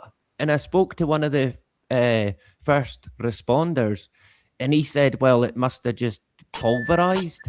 That was the kind of take, because people were walking around Ground Zero saying, where the fuck, why is there not a big gigantic pile of debris? To the point where one of the firefighters on the day was being interviewed, and he said, look, it's 110 stories at ground level, pretty much no higher. So it was kind of baffling to many people on the very day that the debris pile at least should have been a lot greater than what it was. And there's a couple of good sort of from an aircraft photo, and there's a satellite image as well that shows you, it kind of points to the extent of the lack of debris. Do you know? You're a bit like, well, where the fuck did it go? And Judy Wood claims, I think, as far as I can recall, she, in her words, about 80% of the building basically disintegrated. I think that's quite high. I mean, she's a lot more, she's got PhDs coming out her bloody ears, but I still feel that's quite high. I think there was a percentage, but not that high. Some people try and claim, well, there's a lack of debris because it all went down and underneath and in the basement because there was an underground mall and a car park. The car park did have some debris, but in terms of the mall and the shopping area, it was, you could walk about it. You could still go and buy stuff from the fucking shop. And there's an image there with Bugs Bunny. I think it's Bugs Bunny. In the Warner Brothers shop that was under the towers, one of them. And a lot of it was intact. a lot of it. In fact, one of the images shows you a television that was still going, and it had the Twin Towers. It had the news of the Twin Towers on it, and it was still going. It was still intact, which was quite strange and interesting as well, because a lot of people claim that on the day there was a strange kind of magnetic interference. Nothing was working. Phones weren't working. It was just like sort of blackout, or what's electromagnetic pulse had kind of went off, which people say, well, that could relate to the use of a direct energy weapon. Some witnesses describe steel appearing bent, wrapped, or partially melted, which proponents argue could indicate extreme energy exposure. Again, this is quite an interesting one, because some people say, well, it was a hot direct energy weapon, and some people say, well, it must have been a cold direct energy. It was cold fusion, if you like, cold. And a lot of people, when they're saying it was a cold kind of fashion rather than a heat like you would see in a wildfire, they point to all the paper that was there. Do you know all this fucking paper that was just everywhere, even in burnt out cars and what have you? And it's like, what's with all the paper? Paper and dust, man. That's all it seemed to be. It was like it wasn't affecting the paper in any way, but other things it was just annihilating. So there's a kind of mixed opinion on, was it a hot dew? Was it cold dew? Could it have been both? Possibly. In terms of the metal, there's different documents out there. There's photographs out there. I'm not sure if these are in the book by Judy Wood, but I got these from a document. It was a NIST document. And some of the metal, man, it's like, what the fuck? How the hell did that even happen? Do you know? And the more you look at it, it's so baffling as to how it ended up in the state that it's in. In this one here in particular, do you know how they tried to say, well, look, it got pulverized? This was on the 98th floor. There's only 110 floors. And this is the way that it's ended up. I'm unsure how they're able to tell. I'm assuming the beams are marked in some kind of way as to what floor it is. But this one really caught my eye when I looked into it. And when I was making that video called Where Did the People Go? I showed this and pointed to this being very strange and hard to kind of describe, you know? Some people have said, well, the heat done it. It must have melted, but it doesn't look melted though. Do you know, it would have been like molten fucking steel. But that's clearly not what we're seeing here. It's like it's been crushed, like it was a piece of paper and affected in some way that's kind of changed its structure, if you like. Photos showing burned or oddly damaged vehicles blocks away are sometimes interpreted as evidence of direct energy. Yeah, there was quite a few blocks away, cars just completely burnt out. Nothing left of it, man, but it was still full of paper, which was weird. And Dr. Judy Wood calls it the toasted cars because they were toasted, man, incinerated. But only some cars, and some would be blocks away. Others would be right outside where the towers fell, but they were okay. They wasn't even destroyed, but then blocks away they were destroyed. It was so strange, man. And I think there you can see the South Tower, what's left of it in the background, and an ambulance that's kind of, well, not intact, but it's not burnt out, then a car that's completely burnt out. And some people, like NIST, say, look, the cars went on fire because of the force and the dust and the fucking, when the building fell. But then right beside where the building fell, they've got all these flags out, and the flags are not intact. They're not even melted or burnt or anything like that. They're just fluttering away. And then you've got cars and fire engines burnt to a crisp, which, I mean, it's kind of unexplainable. But some people say, well, plausible would be the use of some form of direct energy. Excuse me. And this one's fucking, I find this one really strange because you've kind of got half burnt out, half not burnt out. But then you've even got the plastic lights on the top, not even melted. Do you know? Even though half of it seemed to be incinerated. And this happened quite a bit. There's other ones you can find. Vehicles like half incinerated, half intact. And that's, a lot of people call it the toasted cars. A common claim is the seismic readings didn't match what some expected from such massive collapses, which of course the two twin towers were, well, they were gigantic. A total mass of 500,000 tons of steel and concrete, do you know, coming to the ground. And remember, these buildings came down in about fucking 10 seconds. Just like that, man. In an instant, you know. So in terms of the seismic reading, I think the highest was 2.3 for the North Tower, and the South was 2.2, which people say, I mean, a rock concert is about that.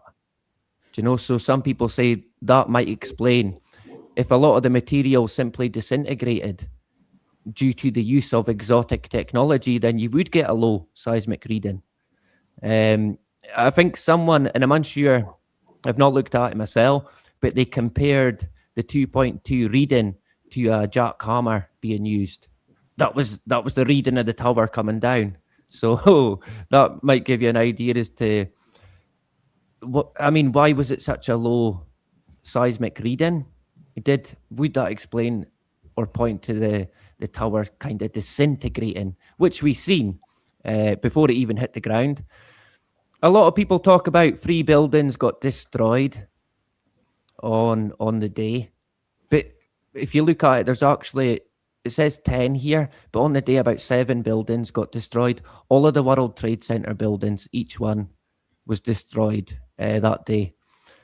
In one of the buildings, the Deutsche Bank, it was kind of partially, well, not even partially destroyed, but it was affected by it in quite a, not enough to have it demolished, but enough to say, right, well, we'll fix it and it'll be fine. So over the years, they were trying to fix it, but it just continuously had issues. And they were saying it was contaminated, it was infected, and they were just constantly could not fix it, man. They could not fix it. It was like there was a resonance of the weaponry that had been used to the point where the building had to come down. In building 6 as well, people talk about controlled demolition with explosives. Well, the Twin Towers, the area itself lay on what was called the bathtub, which they built to stop the fucking the sea coming in, the river, is it? Maybe Manhattan River. So if this bathtub was affected or cracked in any way, it would have flooded fucking Manhattan. The whole lot would have been flooded. But the towers came down in such a fashion, there was no damage whatsoever. But with building 6, it was half completely destroyed and half kind of intact. So the idea was, look, we'll blow the rest of it up and that'll be that. And they said, well, we can't do that because the bathtub, right? They were concerned about using even small explosives to take down what was left of the building. So in the end, they decided to basically put ropes around it and fucking pull it down. So they were very concerned about the bathtub. And again, some people point to that saying, look, they couldn't have used explosives because the bathtub would have cracked or split and the whole of Manhattan would have been flooded. But the Deutsche building, and there's articles out there still talking about how contaminated it was and just constant issues. Even when they were fixing it, it just continued to basically fall apart, which I found possibly quite telling. Another thing that I tend to point to is if you're going to use a direct energy weapon, it's going to leave a resonance. There's going to be an after effect of it due to the power of it. So what would you do to an area that had been destroyed or infected by direct energy? You would quench it first. That's what you would have to do. And of course, where the North and South Tower lay, it's now one big gigantic water. I don't know if you'd call it a waterfall, but it's a memorial with gallons and gallons of water just pumped through it constantly, daily. And it does not go off. It never switches off for holiday, you name it. It just continuously goes. And I feel that could be a telling sign as to exotic technology being used, because the area's still infected and they're basically quenching it. They're drowning it out, because people, or if you build on it, that could be affected, or people might say, look, what the fuck's going on here? And again, when seemingly where they put the steel to a place called Fresh Kills, funnily enough, they put the steel there, and then they done away with it over the years, and they've completely just covered it over with all this soil. And seemingly on the day and after the 9/11 event, I mean, I've not been able to confirm this myself, but Dr. Judy Wood talks about it. They were seemingly bringing in truckloads of dirt, so soil, throughout the day, just trucks of them coming in and out, and they were putting it over the rubble. And it's like, well, why were they doing that? Do you know, was that some form of quenching the leftover effects of an exotic weapon? Possibly. Again, like I said, I've got a video. It's not on YouTube. It's on Odyssey, and it's called "Where Did All the People Go?" And in that video, I kind of allude to potential power sources for such a weapon, including a Hurricane Erin, a substation in Building 7, and a place called Brookhaven Laboratory on Long Island. And Brookhaven Laboratory was basically the early form of CERN. So I dread to imagine what was possibly going on there. But like I said, a great place to start would be buy the book, or I don't know, it could be in your library. Get the book, Where Did the Towers Go by Dr. Judy Wood. And I'm telling you, when you look at that, you will not look back. And you'll begin to think, fucking hell, I've been kind of looking in the wrong way, looking at it in the wrong way. I mean, in my view, it's not my theory, but in my view, as of today, the most plausible theory is the use of direct energy weapons, destroying the Twin Towers. I would have to go with that. A lot of people, well, some people talk about thermite. I can't see it. And a lot of people who are backing that are people you don't want to trust, put it that way. You just don't. So that could be telling. And yeah, I mean, I could go on. There's more to cover, but obviously we don't want me here all day fucking talking shit. So that's probably it. I don't know what you make of that. William, you never talk shit, brother. Can we take this image away? Oh, sorry. I think. No, it's all right, Alex. Okay. Yeah. I'm not sure where you're coming from, Andrew Collins. You know, we do actually like to make light of the fact that the world is so fucked up it could end at any moment. But, okay, well, you've got a view. Great. Come on the show. Give it. We always say that. Yeah, this must be a guy that still believes the towers are still there. So it must still be there. What fascinated me, William, was this justification, and that showed that I've seen, I've seen lots of videos of controlled demolitions, and there's always a certain amount of dust, but it was almost as if, I mean, when you looked at the photos, it was almost as if it was a fountain, a waterfall of dust, and this dust was. It was dust before it hit the ground. It was already dust falling, and you can evidence from the day that there were hundreds of people covered. Everything in the surrounding area was thickly covered in this dust, and the lack of rubble. So if so much of the building turned to dust before it hit the ground, what forces were causing that? You know, it doesn't. There's something odd there. There's something very odd. It's like no other building coming down I've ever seen. It doesn't resemble Building 7, which you can almost see as a controlled demolition because it collapses from the bottom. You know, all in a one. It goes all at once, and that's a controlled demolition. But the towers, the way that they came down is bizarre. It's very bizarre. So, you know, I'm not disputing in any way that there could have been some kind of exotic weapon in play. I tend, as you won't be surprised, to have an ever so slightly different view. I think that William has presented very much more than adequate evidence that some form of directed energy weapon was used at 9/11 on the Twin Towers. However, if I was Dr. Blofeld,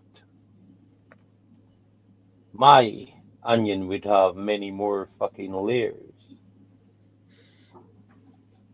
And this will come into focus when we do our special on the Book of Revelation, because what happens is when you have series like, the eschatological values of the Book of Revelation, or what happened at the Twin Towers, you tend to want to hang your hat on one of the series and then blinker out everything else that contradicts it. The actual truth is often it isn't one, but it's all three.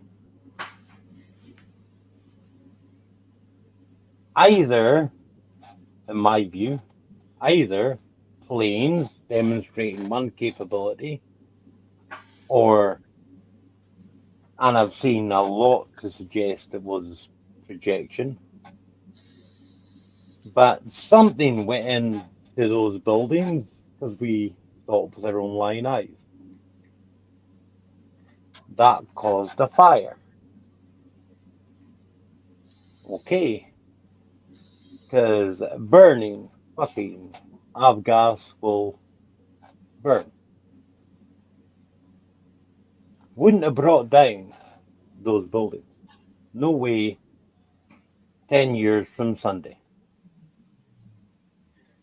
So, we have the dancing fucking Israelis. The pictures of the Israeli students in offices where they shouldn't be, drilling into piles they shouldn't be, and boxes of thermite fucking explosives where they shouldn't be. We have the whole insurance job going on as well. So, something flies into the Twin Towers, fires start. After a little bit, boom diddy boom, explosions go off, causing steel to start to melt. And then the coup de grace. We've got space-based directed energy. And boom, just like an Independence Day baby, your skyscraper is now dustified. I think all three happened at the same time. Yeah, to be honest, I think I would not rule that out. And I've talked about this, and some people didn't like me mentioning it, but I've said, look, when people talk about CGI and stuff, there could be that out there as well. That could be there. I'm not saying that it's not. It could be. I mean, they're going to fucking mix it up and probably contaminate what's actually happened. So we're left chasing our tails constantly, do you know? But again, the bottom line is they're not there anymore. Something fucking took them down. And yeah, it's a really interesting one. One that I don't know if I enjoy looking into it, but I'm drawn to it. Do you know, it kind of fascinates me. Uh, I don't know if maybe because some people have said, "Look, I can't even look into that. Oh, it's too. No, it's like I said before, the trauma's still there." But I was only a teenage in my early teens when it happened. I was more concerned about playing the Nintendo. Do you know? Mm. I just switched it off the telly when it was on, and but that's another thing as well. They played it over and over for days, potentially weeks on end, showing you this buildings coming down. Well, the planes and then the buildings and the people and the chaos and that trauma was imprinted on people, man, deliberately. And yeah, it was a gigantic event they've capitalized on in so many ways. And another kind of, I mean, for me, I find it very, yourself, they like to mock us constantly. And remember when I'm unsure what year, but they decided, look, we're going to put a kind of memorial to the two towers, and it was two gigantic beams of light. That's what it was.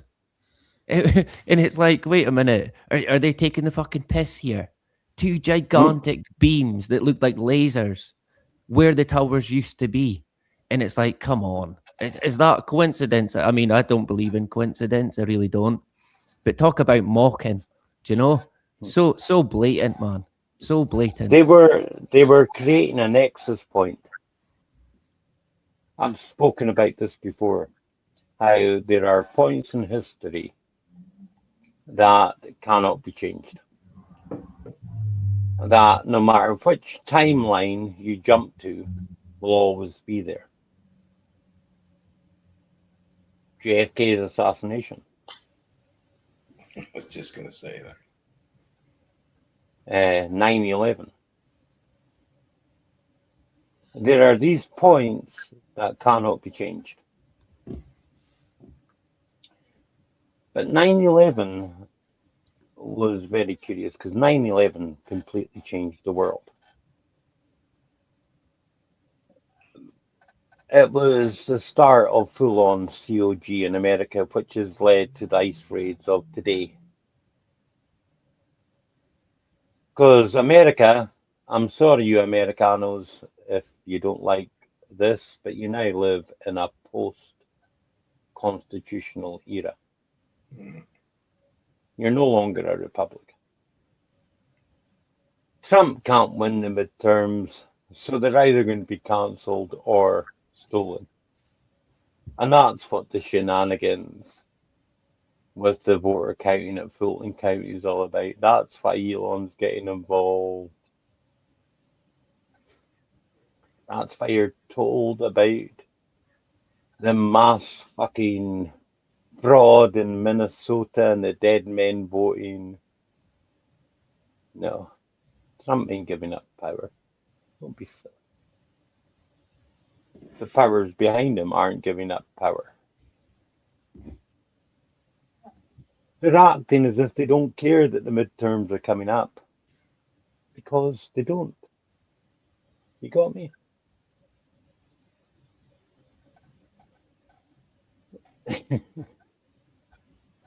And Trump's Uncle John was neck deep in the MIC of Tesla.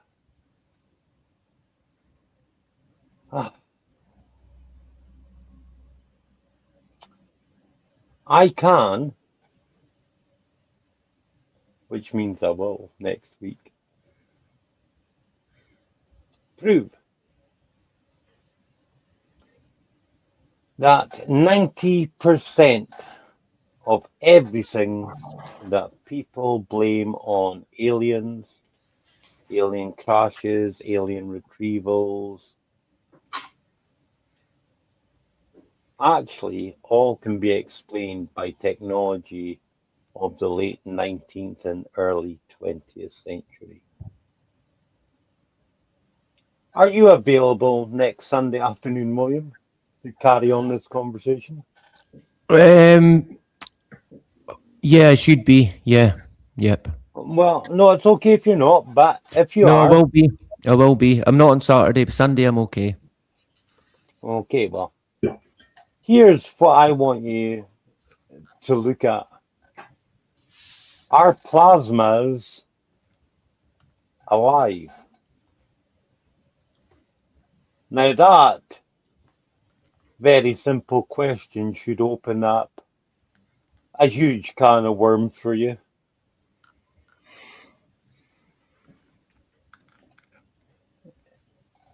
Alex, tell me all about red mercury and its connection to the Nazi bell.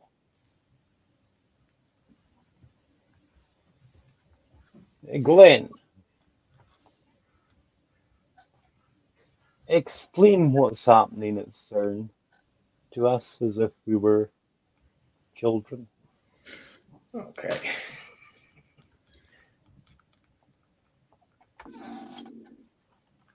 Epstein's emails, one of the most fascinating things that he's been dropping or has been dropped is the whole time travel thing.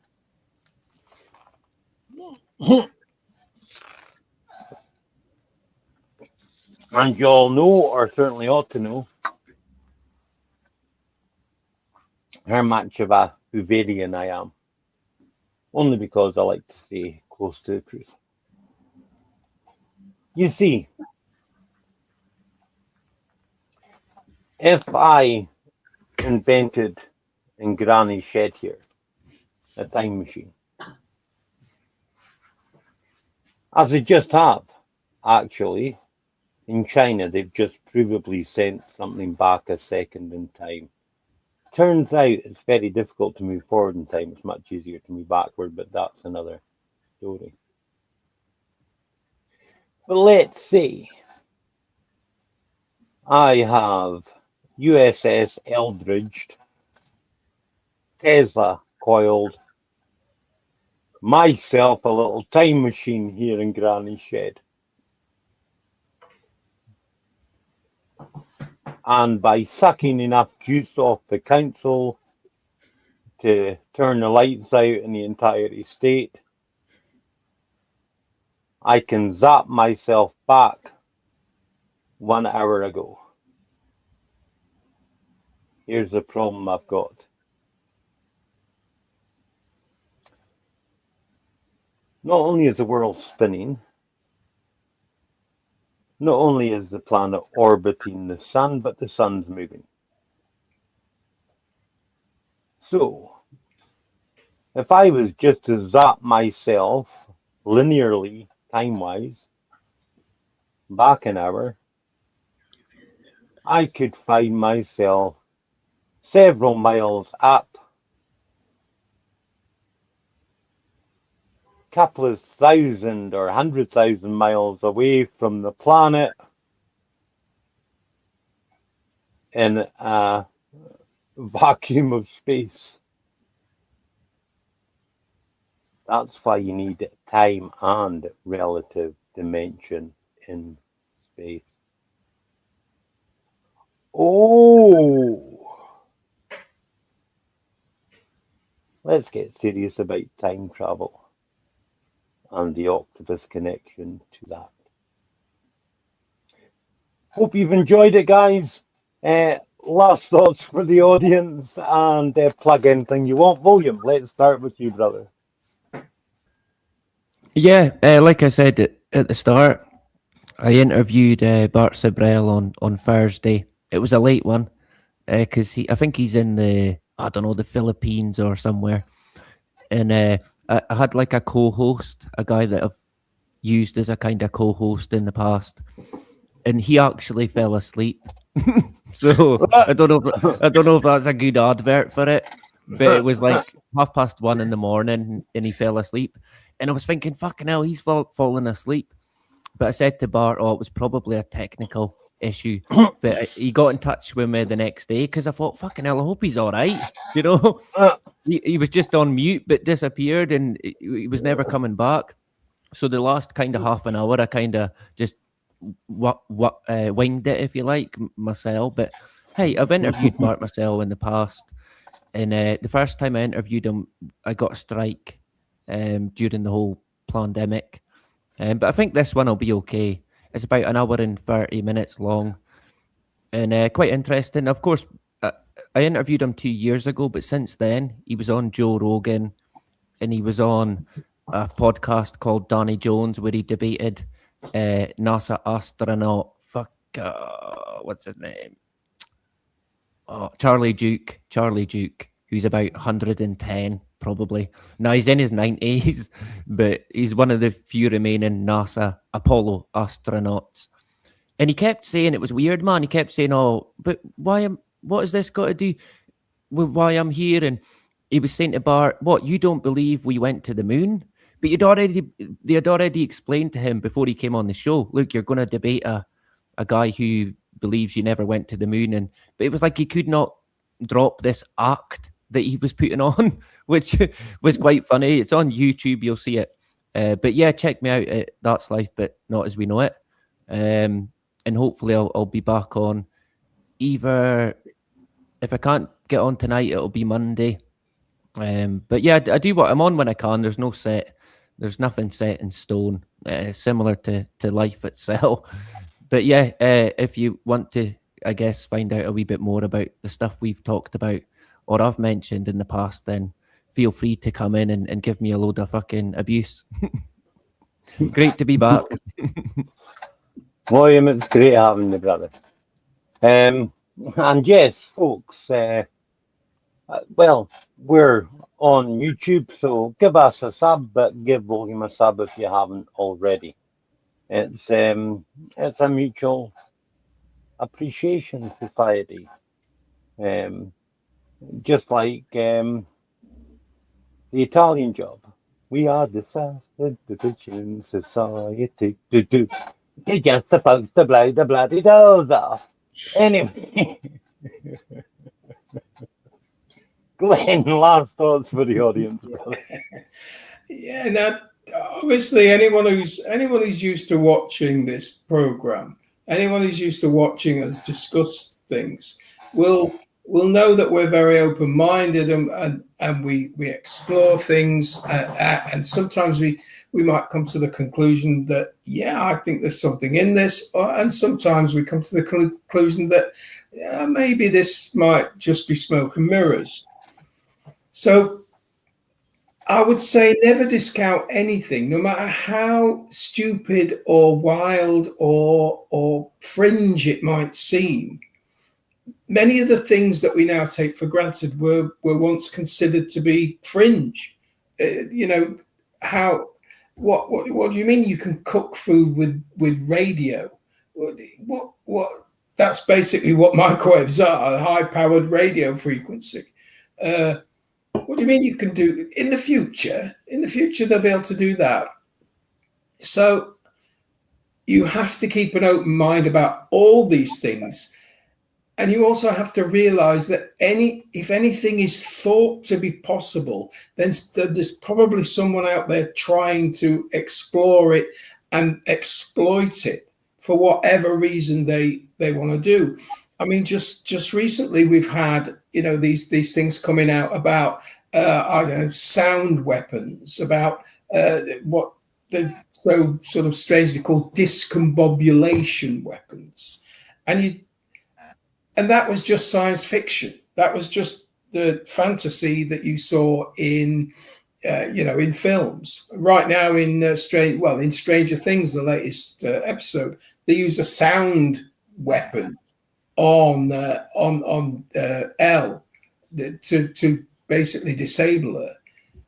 And there are working things like that out there right now. The Australians used them during COVID. Anti-riot, not what they call non-lethal weapons, things that make you sick, or things that will give you massive headaches and things like that. So all of these things were once thought to be just wild speculation and conspiracy. And so it is with some of the things we're talking about now. We're starting to get revelations that directed energy weapons are real. And if directed energy weapons are real, then why shouldn't earthquake weapons be real? Why shouldn't weather manipulation be real? It's all out there. It's all out there. As Mulder would like to say, you know, the truth is out there. And eventually it comes true. So it's not just conspiracy and it's not entertainment, you know. Okay. Probably that's my last thought. Thank you, Glenn. Just before we started today, I sent you guys a tweet that I'd seen, and I thought it's very succinct. And so I want to read it to people. It's a tweet from Darian at Dadama80 with the handle eyes to see, ears to hear. Just to give him his credit. And I think he's got this fairly succinctly. So, we've got the Epstein files, he tweets.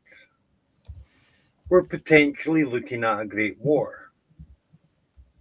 80% of the population have been injected with whatever the fuck. 5G and 6G is irradiating us in ways we don't understand. Banks and cryptocurrencies are crashing, all whilst we're being sprayed like bugs from above. Well, if you put in, and it's all been directed by a malevolent, ancient AI called Alice. Alice, who the fuck is Alice? He might have hit my fucking full house on my bingo card. Alex, any last thoughts for the audience, and do plug tonight's show? Yeah. It's an interesting one on the towers. It's not one I've ever massively looked into, I'll be 100% honest, apart from the fact that the official story has more holes than a fishing net, for want of something to compare it to. But I've always kind of leaned towards controlled demolition. But it's interesting, and the idea that they would use mortar pour makes a lot of sense, because it would muddy every water. There would be something that proved against every theory. And why would you, if you're a extraterritorial group trying to take world control that don't give a fuck about the population, why would you hesitate to send a plane in that you know won't take the tower down, but will give you the story you want? And why would you care about the people that you killed on that plane? So it does make a lot of sense. But the one that's first blown my brain of today's one is, you said before about creating a nexus point, which also makes a lot of sense. But it's suddenly clicked today is, if they are fucking around with timelines, if they are fucking around with portals, maybe they're leaving themselves breadcrumbs to find their way back. You need an anchor, Alex. Anchor. When you go into, and here's Stranger Things again, when you go into the big black, you need an anchor point. When you, and oh, God, I love that I'm getting older and remember all these things when they were still young. When you astral project, you need an anchor point. These fuckers are doing something with time which could break the universe. But then, when they decided to pop off nuclear weapons in the stratosphere called Starfish Prime. Look at people. They thought there was a good chance it would set the atmosphere on fire, but they did it anyway. We're not dealing with rational, even stupid rational people here. That could be taught, that could be argued with. No, no, no, no, no. We are talking about a psychopathic 1% who are so privileged they see us no more than insects beneath their boots to be crushed and used, chattel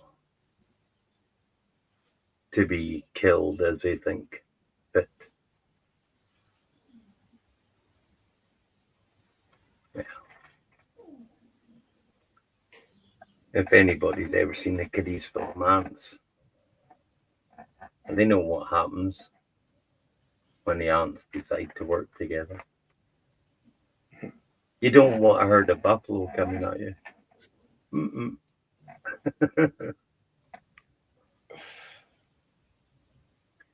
We are the cutting edge.